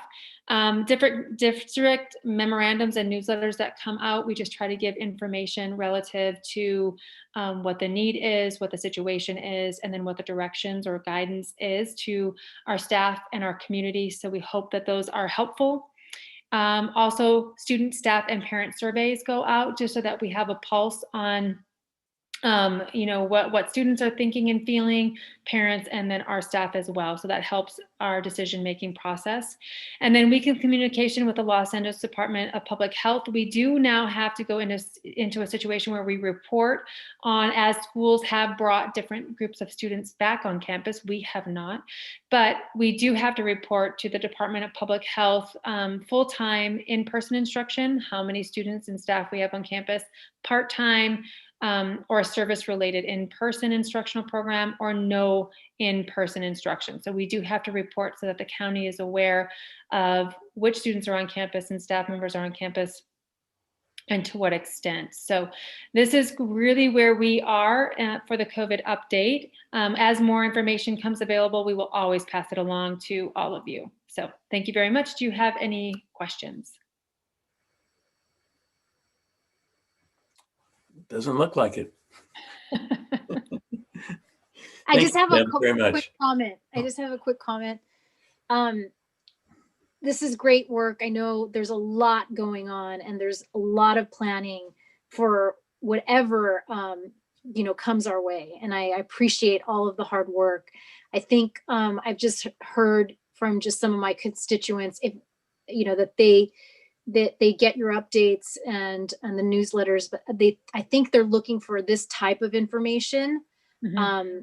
And so if there's a way to, kind of encapsulate just this update and put it somewhere online, I think it would be really helpful for our parents, because they feel like they don't know specifically what we've been planning, and they don't know specifically, you know, the different, you know, hurdles that we have in front of us. I think I don't know that they all feel that they know exactly. And so I think this would be really great for them to see.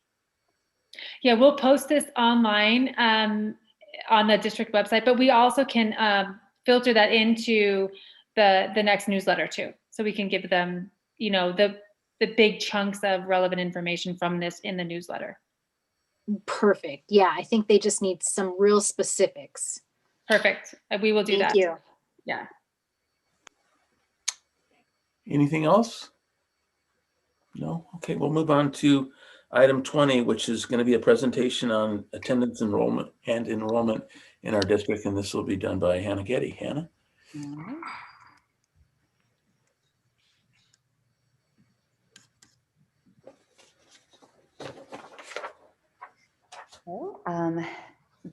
Back by popular demand, I know we had some requests to get some information on what attendance is looking like with this crazy year, as well as just some enrollment information in general, just not just about this year, but just in looking at, you know, as you mentioned, the declining enrollment. So before I start, I do want to give some thanks to Cindy Ayala, who put this beautiful presentation together. She has a knack for keeping things simple, clean, and you know, catching the eye, as well as all the data that was pulled from Kerry Smith. He's been such an integral part of our team, helping us really not only clean up the data we're collecting, but also being able to use it and utilize it to make good decisions. So it's been a great team effort. So as we start, I'm gonna move this so I can see you guys. So in looking at this, we're gonna talk first, we just took a snapshot from one of our elementary schools. And what we did is a comparison of the same week here. So looking at the December 9th through 13th week, which similarly is December 7th through the 11th in the two different years. So I wanted to point out, when we look at last year, there were 73 students that had an absence. It doesn't necessarily mean a truancy, it just means an absence. That 73 students were absent. Total absences then were 106. So this means some of these kiddos were missing more than a day.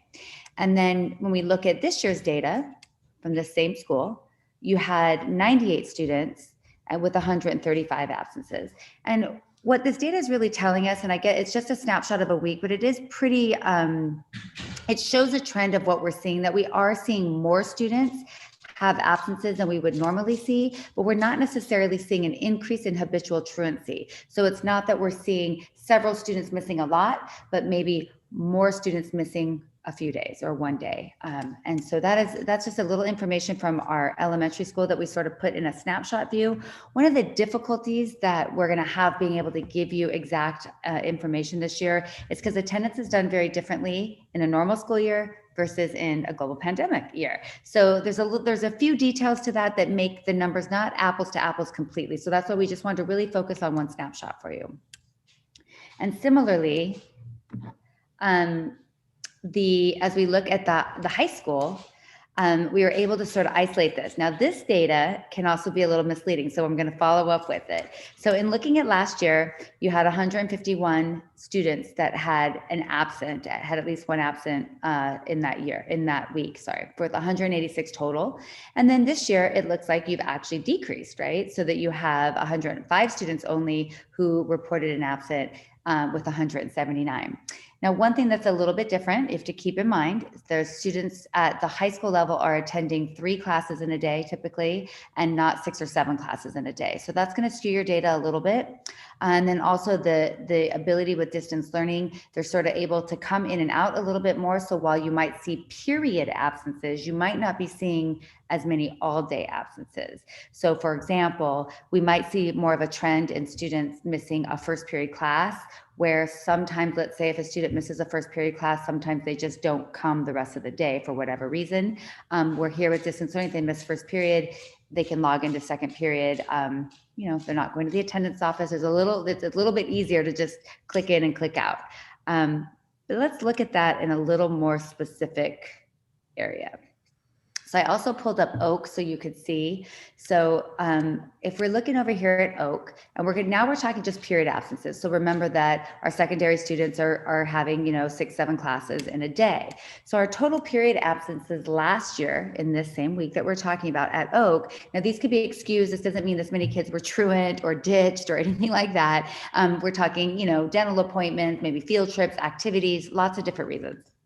So you have 1109 in your total absences, period absences in that week. And those were created by 213 kiddos. So then you compare it here to our current year, and you're going to see your period absences are way down. But what you need to remember, we have to scale that for the schedule. Now, Oak typically had a couple of days of block schedule, so they wouldn't necessarily be a double effect that I'll share with you over here at the high school data. But what I did want to point out here is you do have a bit of an increase. You have 260 more students having a period absence.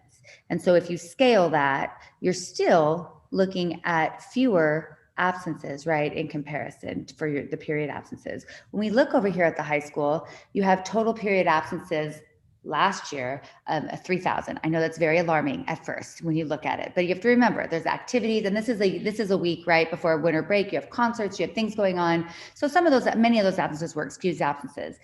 Total students with 1 or more period absences is 730. And then when we compare it to this week, as we're looking at it, you have, 1739, but remembering that we're in a block schedule, so you're only having 3 periods in a day. You scale that, then you're looking at more at 3478. So if you compare the 2 weeks, you will see that we see a significant increase in period absences during distance learning, but your number of students is down. So that's a good sign as well. There's some different data to look at, and I think there's just different reasons and different ideas that we could consider why this is happening.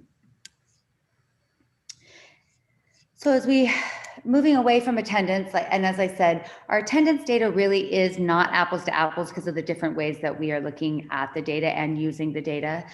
We are sending out notices, but we're really focused on re-engaging students and making sure that there aren't access issues, there aren't technology issues. We've passed out several hotspots. I think we're well over 100 hotspots to our families. We've checked in devices, fixed devices, send devices back out. We're trying to never leave anybody without access in any way. So those things have all been taken care of. And then as we move to this data here, I'll switch over to enrollment.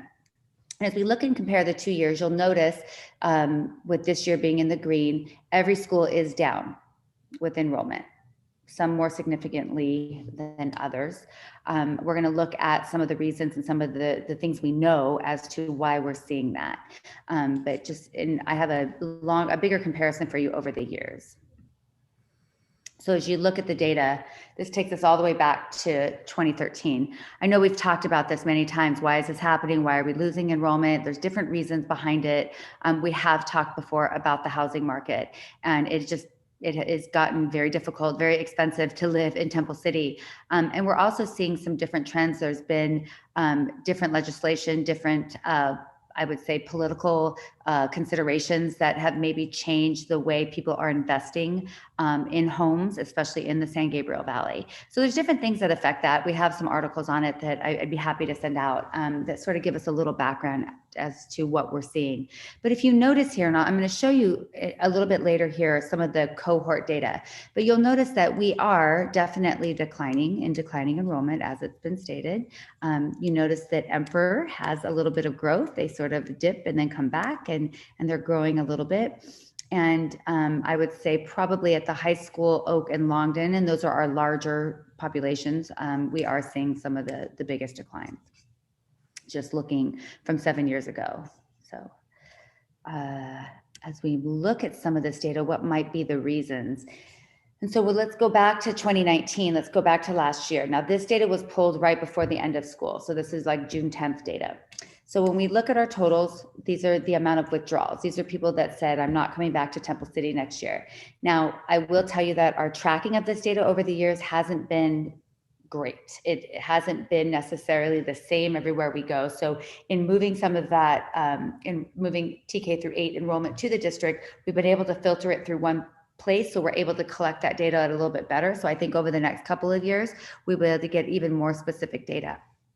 And as we look at this, now these numbers here to this side could be a tiny bit misleading. These don't necessarily represent your big numbers over here. However, you could probably argue there's a scale in there as well that it's probably proportionate. And what I mean by that is our data that we're pulling over here for the percentages represents more like 2 or more that they've gone to that district or they've gone to that area. We had a lot of one-offs, and some of those one-offs we didn't necessarily know why they withdrew. The reason wasn't detailed or wasn't entered into our data system where we could know it for sure. But this is interesting data, I think, just to see where we are. I think there's always a concern. Are we losing students to nearby districts? Do they have better programs or those things that we can do to help bring those back? This sort of, I think, tells a little bit of the story that people are moving away to areas that might be a little bit more affordable. Can't prove that here exactly, but it does look like that we have sort of a trend with that data. However, when we look at this year with the global pandemic in effect, you can see now, mind you, that was a whole year's worth of data. This is, a half year, probably even a little bit less, right? So this is basically starting July 1. So anyone that notified us July 1 that they wouldn't be coming back through, I would say probably where we are, December, up through December. We already have about 61 students who have withdrawn. Now, many of these students that have left the state, I would tell you more are leaving the country than the state, but we do have a handful leaving the state. Some have stayed with us and done distance learning. I mean, we really don't know where people are when they're doing distance learning. As you see, I'm in Hawaii right now. So you never really know where somebody might be. But many of our families that did withdraw because they weren't going to be able to do the distance learning were very clear that as soon as the pandemic is over, they're coming back, and they're coming back to Temple City. So that's exciting news to know that we will have them back. And this local district data, I know if it's not representative here, but it is scaled. So this is really 10 out of, I think, 32-ish, something like that, have gone to local districts or local schools, I should say, because it does include some of our private schools, local private schools. We also have some that have said private school, and we don't necessarily know where those private schools are. And that would be represented in a 19% of unspecified, just people that have either gone to a private school without telling us, or maybe homeschooling or something that they did. It's not very specific data on where we could calculate it into these numbers. And then about 6% have gone into a further area, 20 miles or more. So when we look at what's really happening here, and I can thank Carrie for this, because it was to wrap your head around it. It was so great to be able to have this data and really see it, because you sort of jump to conclusions and you want to think that you know what's going on, and yet it's really important that we look at the numbers and really sort of pay attention to what we see. So if you're looking here at 2017, and you take the graduating class of 2017, and you go back to 13-14, which is our first chart that I showed you, you can see the cohort. They were in 9th grade. So the graduating class of 2017 was in 9th grade in 13-14. Their cohort increases until that senior year. We lose a bit of kids there, a little bit of kids there. So I think what's really important to recognize is the high school cohort tends to stay strong. And if you look at this data, we'll go down to the class of 2019. So going back to 13-14, as our original chart was, these kiddos were in 7th grade then. So their cohort gains momentum as they grow, right? We dip a little. It's very, common, I think, to dip a little there between that junior and senior year. But the cohort stays steady in high school and even grows between 7th and 8th. But if you remember looking at our data, you saw the biggest dips you felt perhaps were at Oak in the high school. But it's important to recognize that that's not necessarily where we're losing our students. In fact, we are gaining students. And so then let's look at our wonderful graduating class of 2021. And we take them all the way back to the years 13-14. They're in 5th grade. They grew that cohort pretty significantly. And here we are, right? And we haven't lost much through their high school year. So I think there's a lot of reasons possibly that we could speculate. I think what's important to note is that the decline is happening as new students come in And we're not necessarily losing students at an alarming rate. It feels that way because you notice the decline as they go up. But really what's happening is it's just a gradual decline of enrollment each year. And so that will be something that we'll need to look at as every year as we do enrollment to see where we are, what sections we're offering, how is it, how can we grow this? And we have some ideas for you. These are just things that come up often when we talk, when we brainstorm. Some are a little bit pie in the sky because it's a lot of planning and a lot of work that we're probably not ready for, but they're there. We have some excited people, not just here at the district office, but throughout our sites that want to get going with some of these projects and ideas. We have all talked about extended day kinder. That's been a topic I know. Legislation is pending for that, right? That it's going to be mandatory possibly. There's things going on with extended day kinder. Dual immersion is something that our community has asked for. We definitely lose students going to other programs and wanting dual immersion. And it's definitely something we want to do, we want to put in place. It is very detailed, very intricate, and it requires a lot of planning and a lot of consideration because it affects your budget, because it affects your sections and teachers and several things like that. So being able to increase there. And then some other really great fun ideas that we talk about that we really believe can help bring in I think students from surrounding areas, but probably also help with any of our students that are maybe immigrating into the United States, is creating like what we call an early college program, taking that all the way back to like a pre-early college program at the middle school level, using Oak and the high school to align and see if we can really track our kids and get them into a cohort where we're meeting sort of that middle student, that student that works hard, really wants to go to college, just doesn't necessarily have all of the resources. Maybe their parents didn't attend a university here in the United States, or, you know, anything like that, where they just need some support, much like an AVID program. If you've ever heard of AVID, there's some different ideas that we have pending and thinking about there. Dual enrollment, we want to be able to increase those opportunities, and as well as take our CTE, our career technical education, down to the middle school and have that grow as well.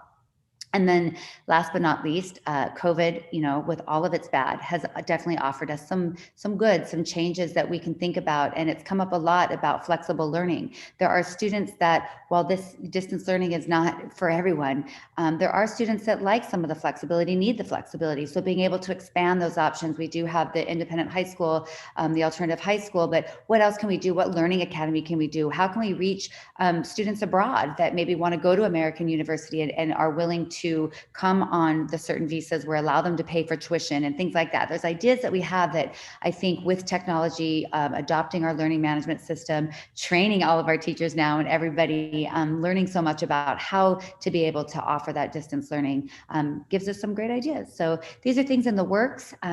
They're, you know, like I said, they're not anything that's rolling out tomorrow, but they're definitely hopes that we have so that we can help to increase our enrollment. And that is all I have for you. So if you have any questions for me. Does anybody have any questions? I just have a comment. I think this presentation is not only informative, it is just beautiful. Good job. Thank you. Cindy Ayala. I can take zero credit. Anna, how often is attendance taken daily at all levels, or is it? I keep seeing in some of the principals updates that they talk about logging in on Friday or something. Is it?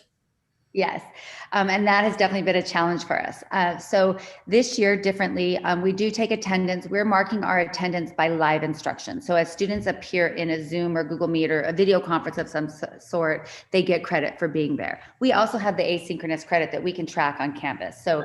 But their attendance is considered that. On Fridays, at the elementary level, our amazing counselors and PE teachers are sharing, right? So 1 week a student has SEL with their counselor, and then another week they have PE.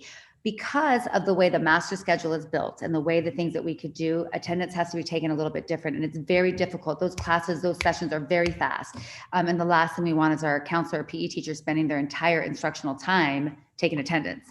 So we've created a way to simply they log into a Google form, just literally by clicking it, it'll capture the student's email address, and then the principal is able to go ahead and count that all up and enter that attendance. So it took us some time to figure that out, but we're getting better with that and cleaning that up. So.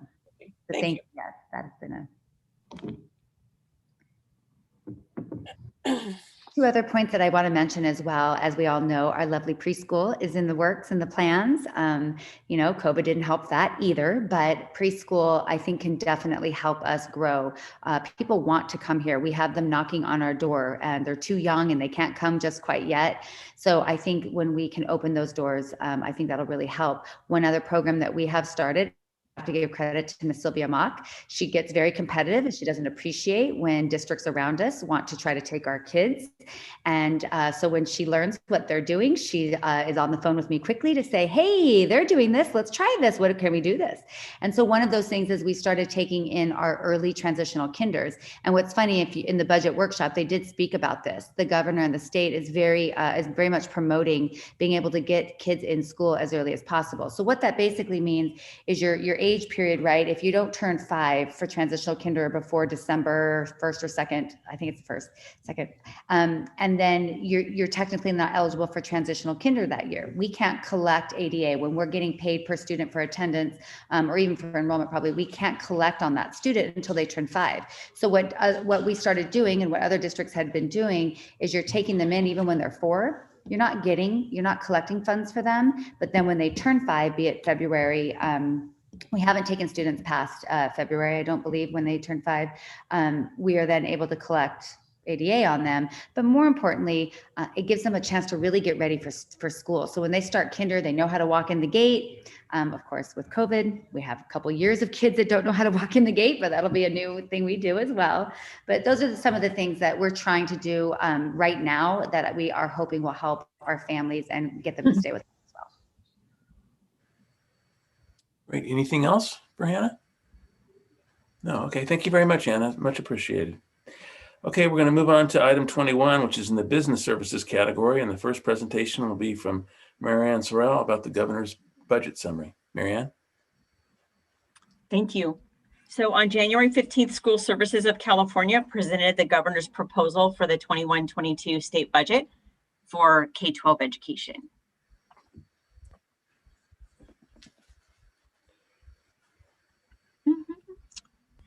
Why am I not advancing?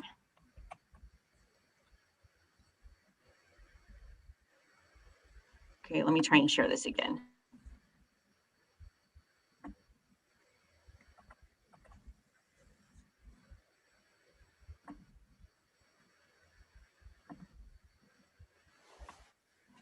So some of the risks to the California economy and the state budget are the collapse of the commercial real estate market. A lot of companies are having people work from home, just like the school districts are, and companies are deciding they don't really need to have quite as many brick and mortar offices. Marianne, Yes. all we can see is everybody else. I don't know if you've got something up on the screen, but we can't see it. Let's see.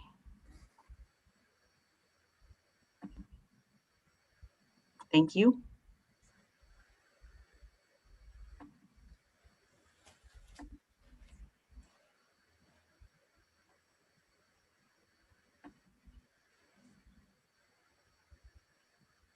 We're getting there. Hold on.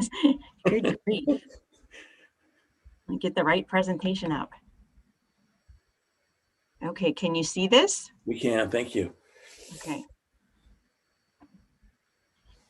The ability of small businesses to endure the pandemic has caused issues in the state, lower than expected rollout efficacy for vaccines, and many have had to leave the workforce due to affordable childcare and slower reopening of schools. Prop 98 funding is the funding that determines the amount the state will spend on K-12 and community colleges. And the state can spend less than the guaranteed amount with a 2/3 vote of the legislature, which has only happened twice in our history, and we're not anticipating that.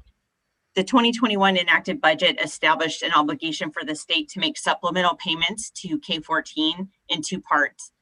First, in 2021, spending 1.5% of the state's general fund above the minimum. And in 22-23, it will increase to 40% of the state's general fund revenue. There's been a lot of conversation about caps on district reserves at 10%. That's not quite finalized yet. Districts can seek a waiver for 2 consecutive years, and there are also other ways to handle it. Amounts in the reserves can be contributed to restricted programs, and they can be committed rather than assigned, which changes the calculation of the district reserve.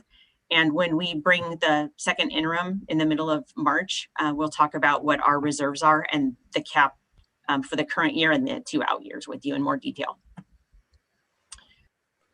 There's been talk about paying down portions of the deferral, which was very good news. Unfortunately, that won't start until February through May of 22.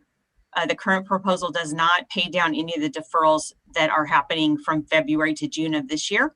So the district will be participating in a tax and revenue anticipation note. We'll be going for the February TRAN. The funding will come late April. And we'll come back in February to give you the TRAN sizing once we've closed January and have our cash flow updated. So the deferrals that are happening in 2021 are described in this chart, and I have it in 2 different ways. One is by percentage on the left side, and the right side is dollars deferral.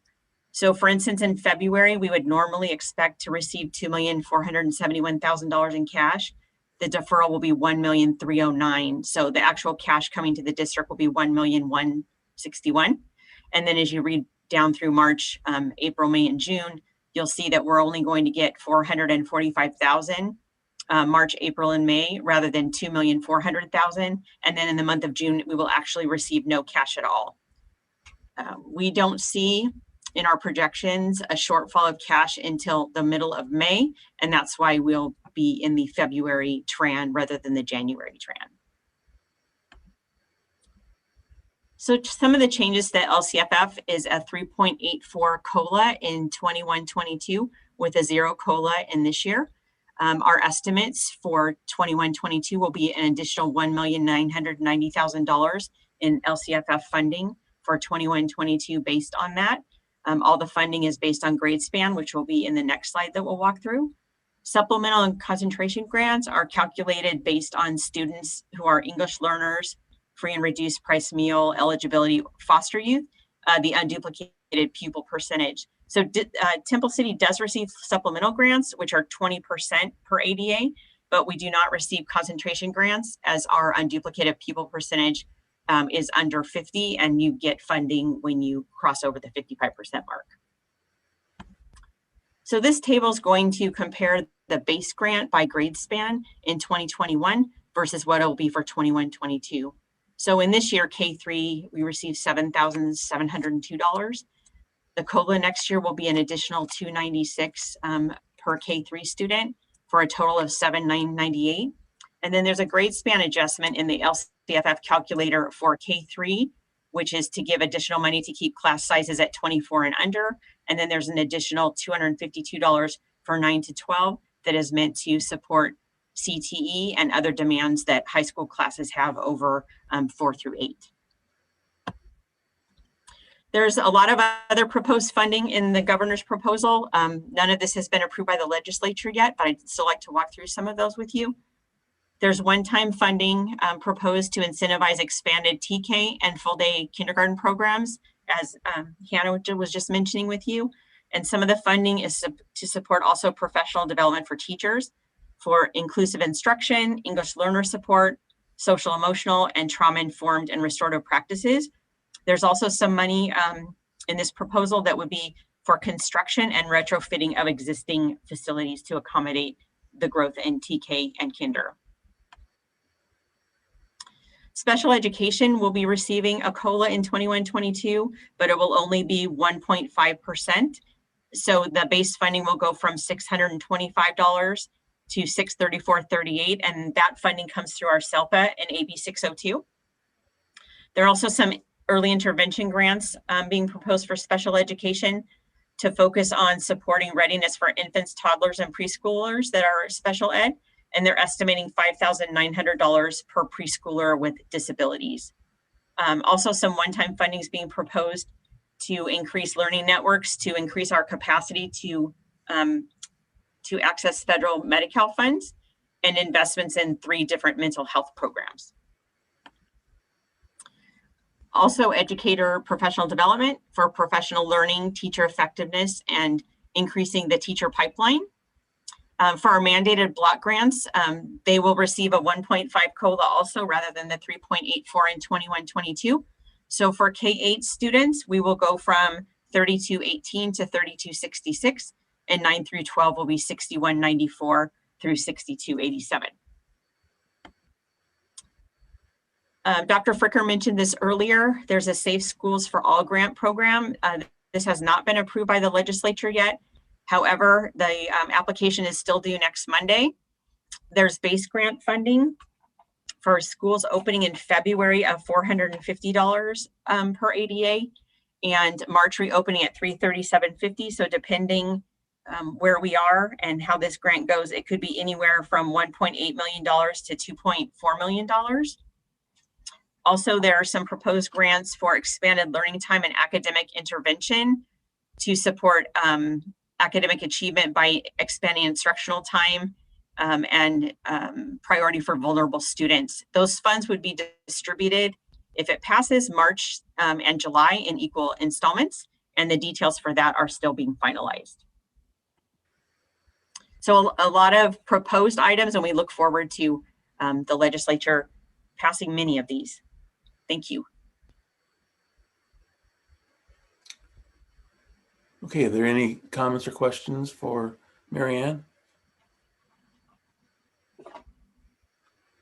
Okay, hearing none. Thank you very much, Mary Ann. Appreciate that information. With that, we're going to move on to the area of educational services, which will be a review of the Williams complaint quarterly summary for October 1, 2020 through December 31st, 2020. And I'll make this quick and easy for Mercedes. We're 0, so we have no complaints to review. And that's a good job. Okay. Thank you. You're very welcome. Thank you.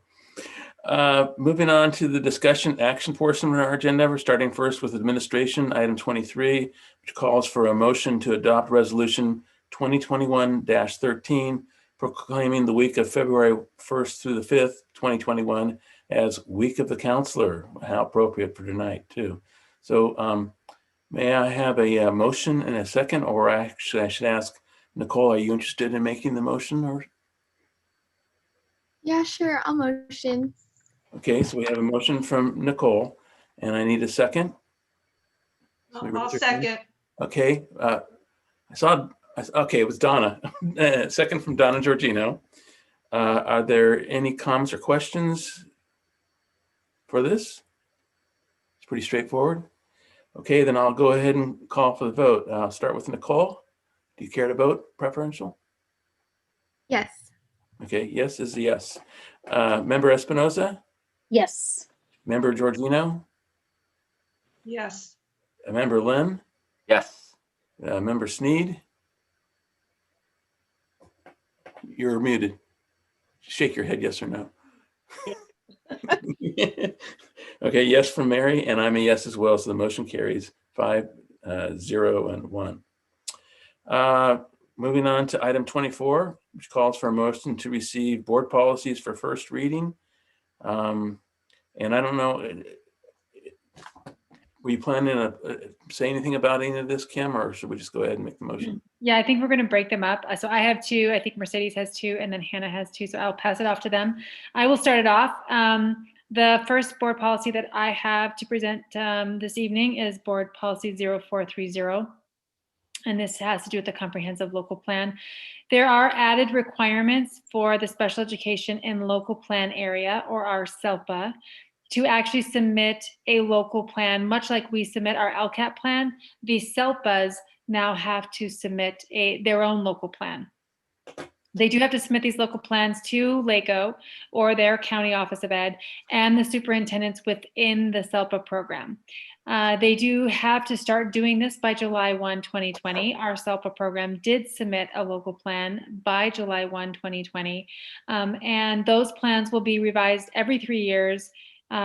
They have required procedures for ongoing reviews and to identify problems or difficulties within the SELPA program, and then identify solutions or corrections to those problems. So they work in conjunction with the assistant superintendent of the SELPA and the district superintendents that feed into the SELPA. So this is just an updated board policy for us. And we are presenting it for you tonight for first read. The second board policy under my jurisdiction is 9012, and that's board member electronic communications. And so this this board policy really outlines, some of those electronic social media communications that board members can use and should use. You should not restrict communications or restrict public access.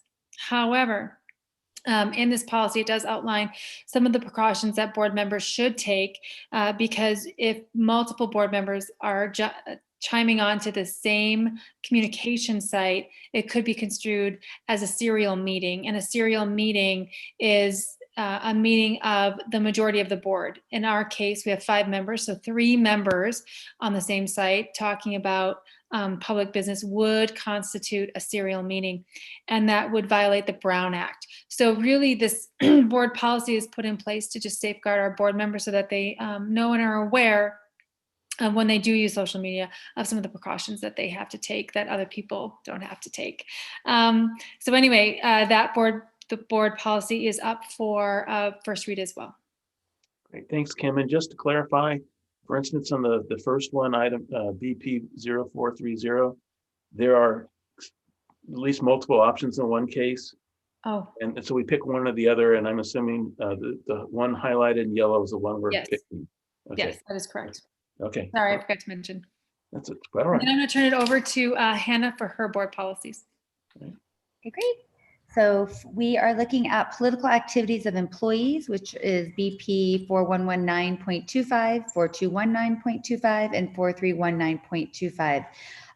The updates to this policy are really focusing on making sure that districts allow employees to be politically active, that they encourage, their civic engagement and voting and respect the rights of all district employees, and that no discipline or any actions against the employee should occur as long as they are acting on their own behalf and not as representatives of the district. One quick update to that one as well is that if employees were to ever use a school facility to host a meeting or anything like that, they would act as a public member and do a facilities use and such as that.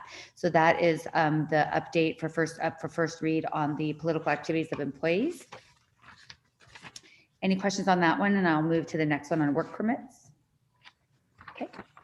So then the board policy for work permits, BP 5113.2, really has to do with a global pandemic. When there is a school closure due to a global pandemic and students are not maybe necessarily have as much of an opportunity to get the work permit based on grades, attendance, and things like that, those things should not be held against them when there is a school closure and there's other reasons why those actual things that we look at would not necessarily be an accurate account. It also opens up a little bit more language, just clarifying, I think, more and giving a little bit more leeway to a superintendent designee to suggest that, in certain cases, the hours that are granted for the student could be limited, just depending on a case-by-case basis.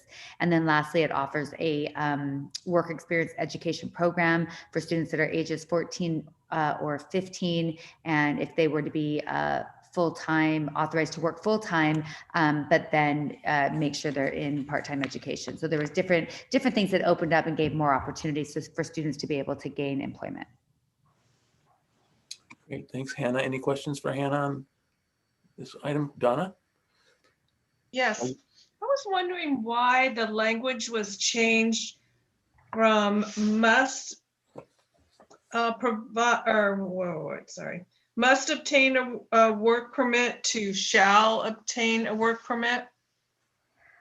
I don't have background on that either. I think, to be honest, it was just actually updated language. I think it was just the use of the word shall. I think you see shall more in board policies rather than a must. Essentially, I don't see that it's changing the meaning of what it's asking for. It also, the key part there that they were changing is that it used to say school authorities before accepting employment, and this goes to the superintendent or designee. So it gives it a little bit more of a focus and then allows that leeway for case-by-case basis. But yeah, I don't know the reason behind that. We could look into that. Okay, I just was curious because I know the law says must. obtain a work permit. So I didn't know why it was being changed. Okay, any other questions or comments for Hannah? And then the last one will be from Mercedes. Mercedes? Yes. So I have board policy 6146.1, which is high school graduation requirements. And the main changes on this is changing terminology of foreign language to reflect now world language, which aligns with the new framework for world language and is more encompassing of the Global Edge initiative that California has embarked on. And then a new law that was recently passed, which is AB 1350, which again, due to COVID, it authorizes districts to award a retroactive diploma for any student who was on good standing and on track to graduate at the end of last school year, but they were unable to complete the statewide requirements because of the closure. Great, thanks, Mercedes. Any questions? Yes, Donna. Okay, I was wondering, why is the number 9, the community service requirement, changed to 50 hours? That was a change that we had done, I think a couple of months back, if I'm not mistaken, because of Yeah, COVID. but that wasn't a board policy change. That was just a change for 2 particular school years. The resolution? Let me pull that agenda report. And when I looked online, it has it listed as 100 hours.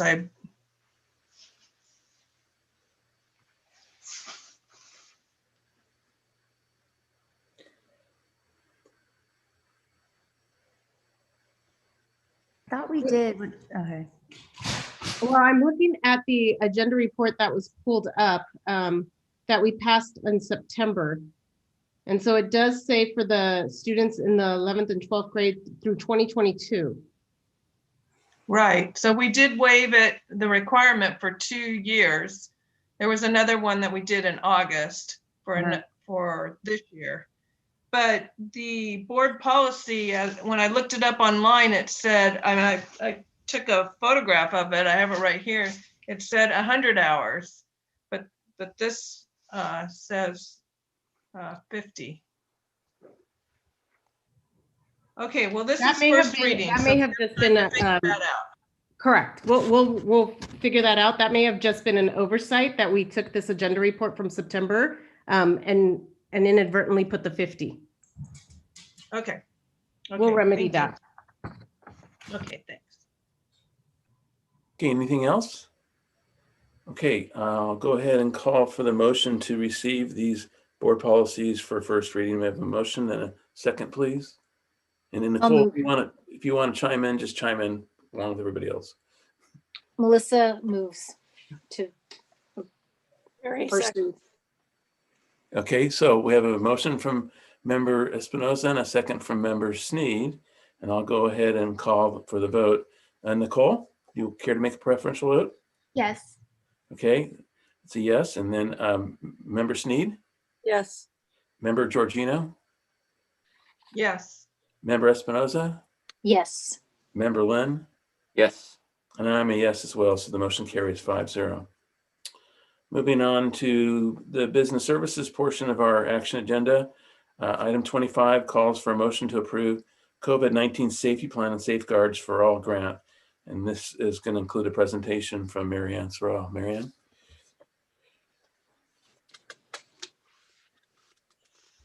Okay.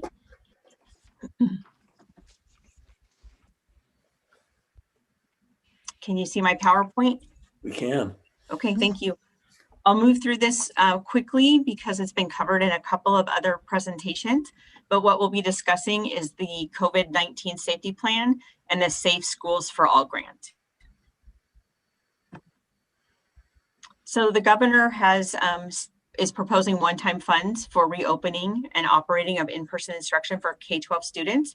It would begin with grades TK to 2 and all students with disabilities, foster youth, homeless youth, and students without access to technology, followed by grades 3 through 6, and grades 7 through 12 cannot open until we are out of the purple tier.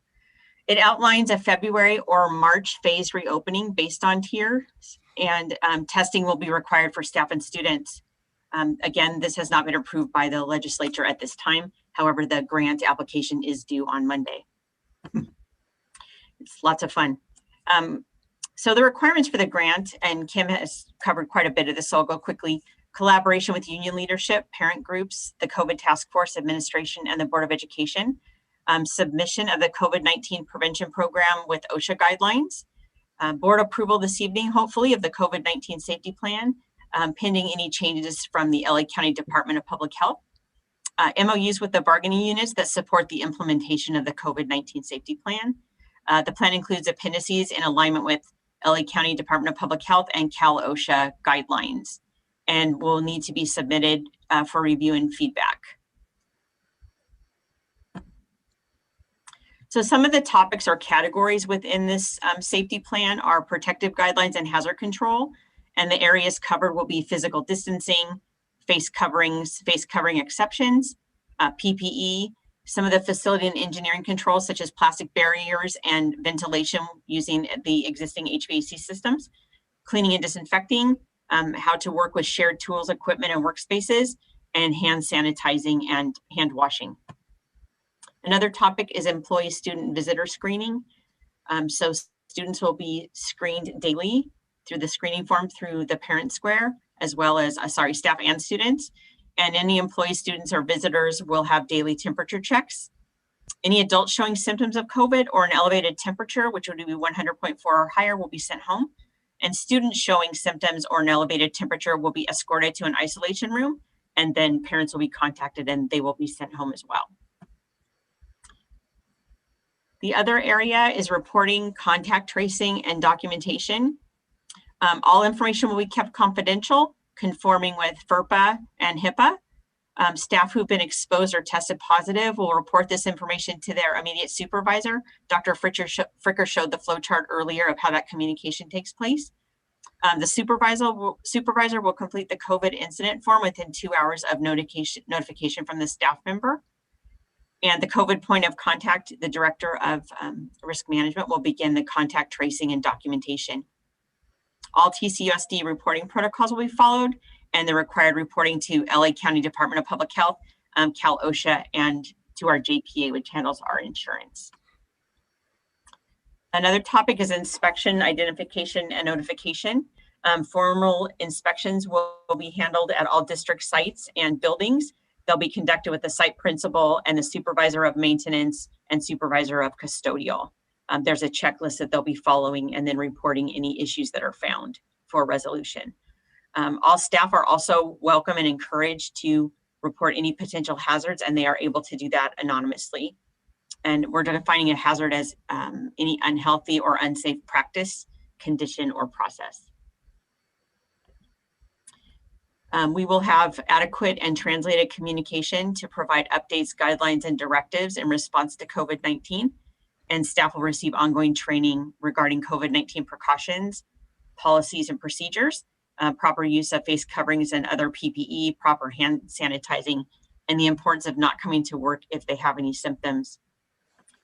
If this is approved, and depending on when we would come in, there are 2 levels of funding proposed. One is $450 per student if for February coming back to school. The other is $337 per student for March.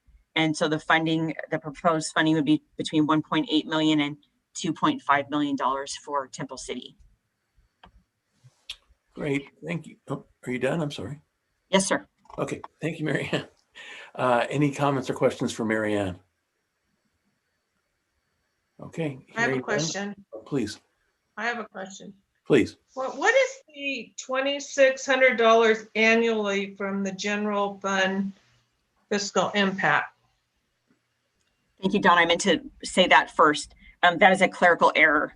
So the actual amount should be that range between 1.8 million of funding and 2.5 million of funding. There's no expense to the general fund. That's a clerical error. Okay. All right. Thank you. Mary Ann, even if we are in Los Angeles is still in the deep purple. Most of the state is. We still need to file this by Monday, even though we are not in any way ready to reopen. Is that correct? Or do we file it because we're trying to open the middle of February? So we're filing because that's the deadline that the state currently has for us to be eligible. And there's different conversation happening around if you're unable to open because of your COVID rates, there still may be some funding given to schools to assist in the reopening. Okay.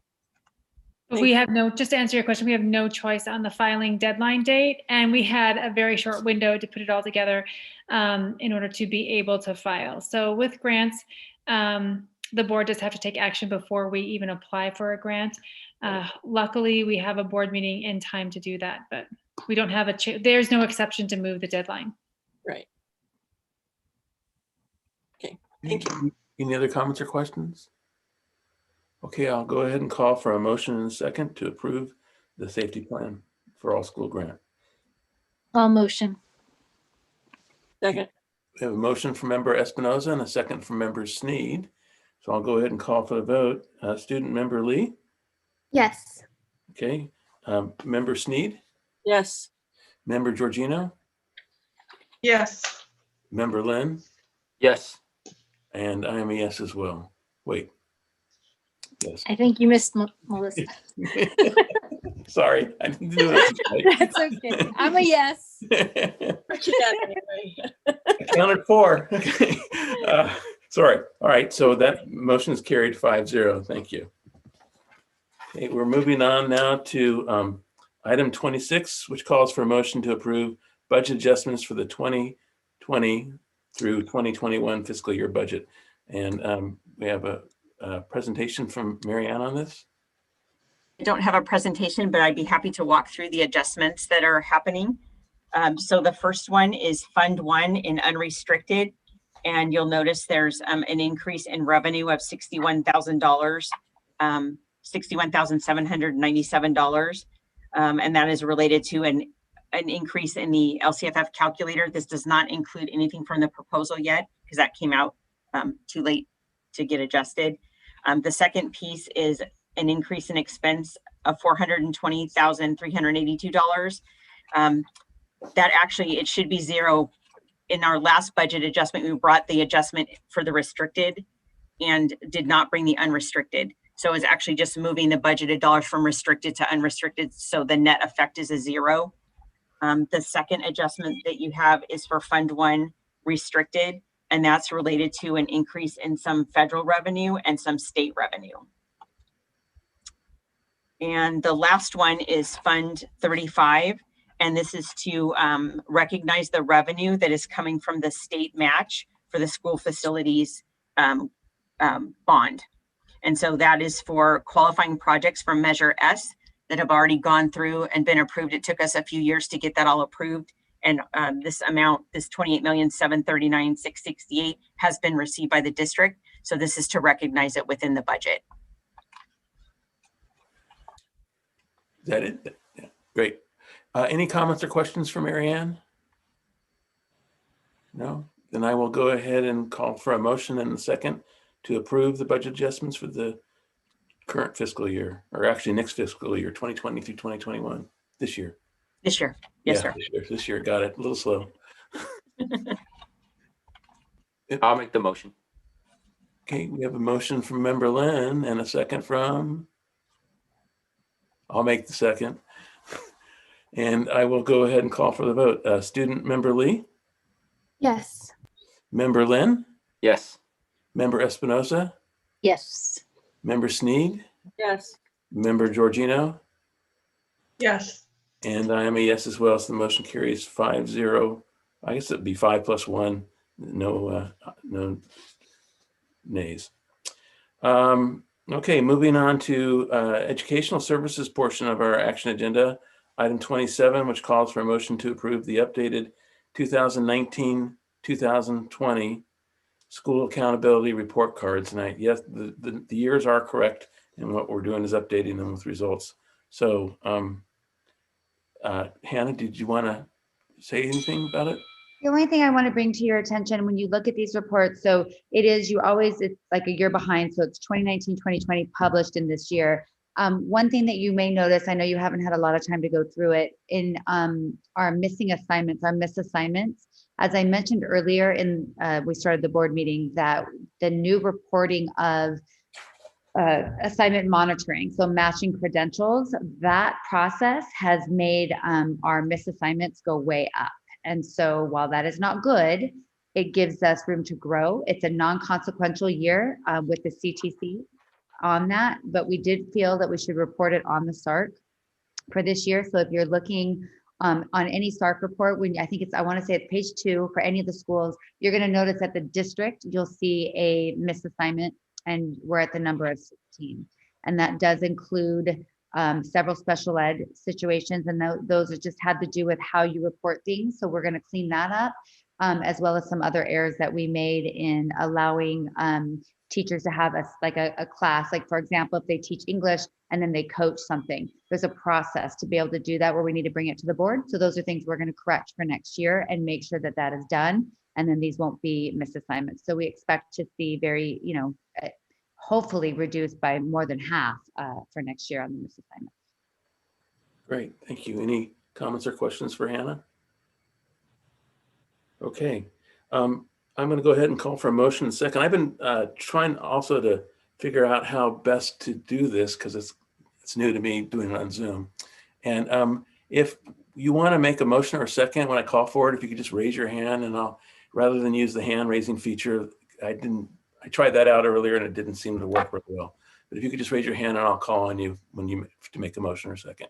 So with that said, would somebody like to make a motion and or a second? Member Lynn, you'd like to go ahead and move to approve, I'm assuming? Yes, I would like to make the motion to approve. Okay, thank you. And Member Georgino? I'll second. Okay, wonderful. So I'll go ahead and call for the vote. Student member Lee? Yes. Member Espinosa? Yes. I'm a yes. Member Sneed? Yes. Member Georgino? Yes. And Member Lynn? Yes. Okay, so the motion carries 5 + 1 to 0. Moving on to item 28, which calls for motion to approve the updating course titles in UC doorway and course catalog. I'm assuming UC means University of California. Correct. Okay. Yeah. So Hannah, I have you down for this. Is there anything you want to say? No, they're listed there. They're one of them we don't have a choice. AP changed the name of their course because our course catalog is board approved. That's why we bring it to you. Nothing is changing in the content of the courses. They're just updating names. Okay. Any comments or questions from anybody else? No? Okay, I will go ahead and call for a motion in a second. I have a motion, please. See Member Espinosa with a quick second place finished by Mary Sneed for the second. So I'll go ahead and call for the vote. Student member Lee? Yes. Member Lynn? Yes. Member Georgino? Yes. Member Sneed?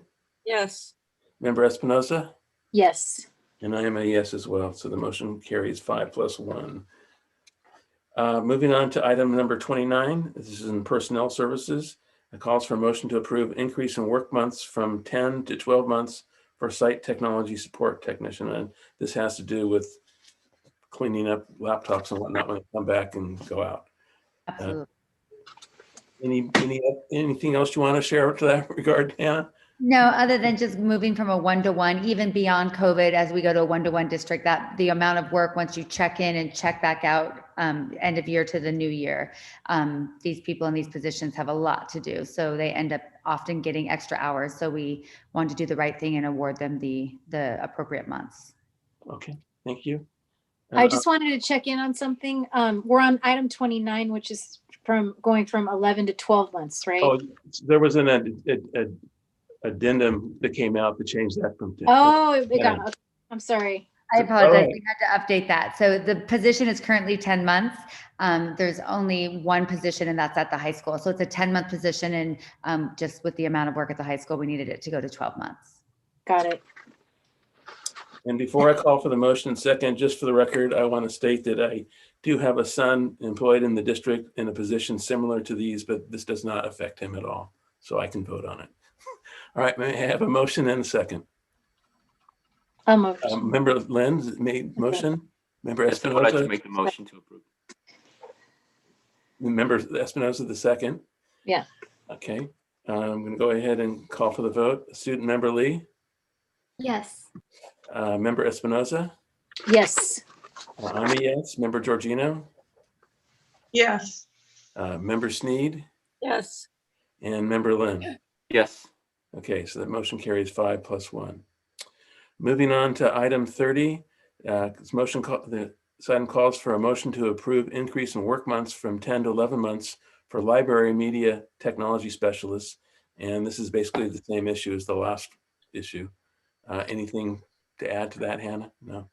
And as I indicated in the last item, for the record, this does not affect any of my sons. So with that, I'm going to go ahead and call for a motion in a second.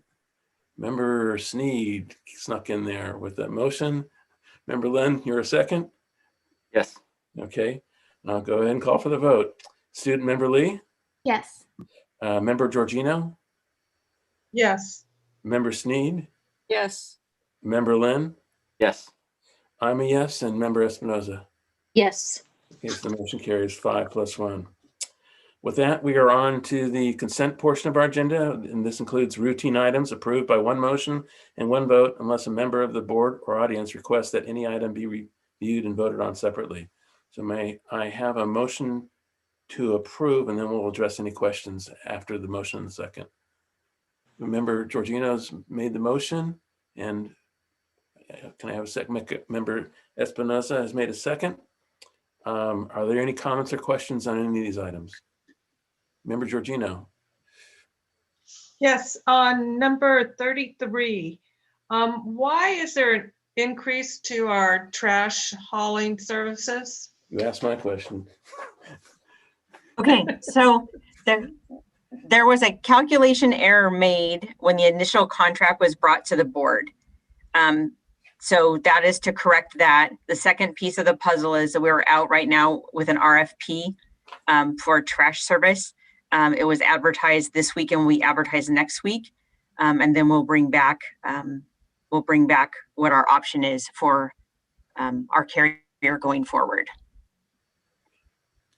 So does this mean we benefited because of the error and just correcting it from this point forward, or are we going backwards to pay? We have to pay them for the service they have provided. When the initial contract amount was calculated and brought to you, there was an error made in what the total cost would be. So there hasn't been an increase in their fees. It's just a correction. Okay, I got it. And then we're trying to, it's been quite interesting trying to get people to come into the bid process for trash. They act as if they have like their areas that no one else is allowed to service. So it's been quite interesting to try and get multiple people to bid on it. We're still working on that. Okay, very good. Any other comments or questions on this item or any of the other items in the consent agenda? On the certificated personnel order, I'm happy to see that we are going to be including staff in our the superintendent's task force to work on our reopening. I think it's very, very important that we have the input from the our own frontline people who are, since last March have been trying to get this, trying to do distance learning and make it effective for our students. And I think it's really, really important to have them as part of that plan going forward. So I'm really happy to see that we are including them on the task force. Okay, I agree. Any other comments or questions? Okay, I need a motion. Oh, wait, never mind. We're going to go ahead and call for the vote. Student member Lee? Yes. Member Espinoza? Yes. I'm a yes. Member Lynn? Yes. Member Georgino? Yes. And member Sneed? Yes. Okay, so the motion carries 5+1 to 0. With that, we're going to move to board requests or comments. Is there anything anybody wants to bring up? One thing I noticed as we were getting the updates is how I'm very impressed by how especially we have high school groups that are working with our elementary students. At the last meeting, Juanis. there was a presentation.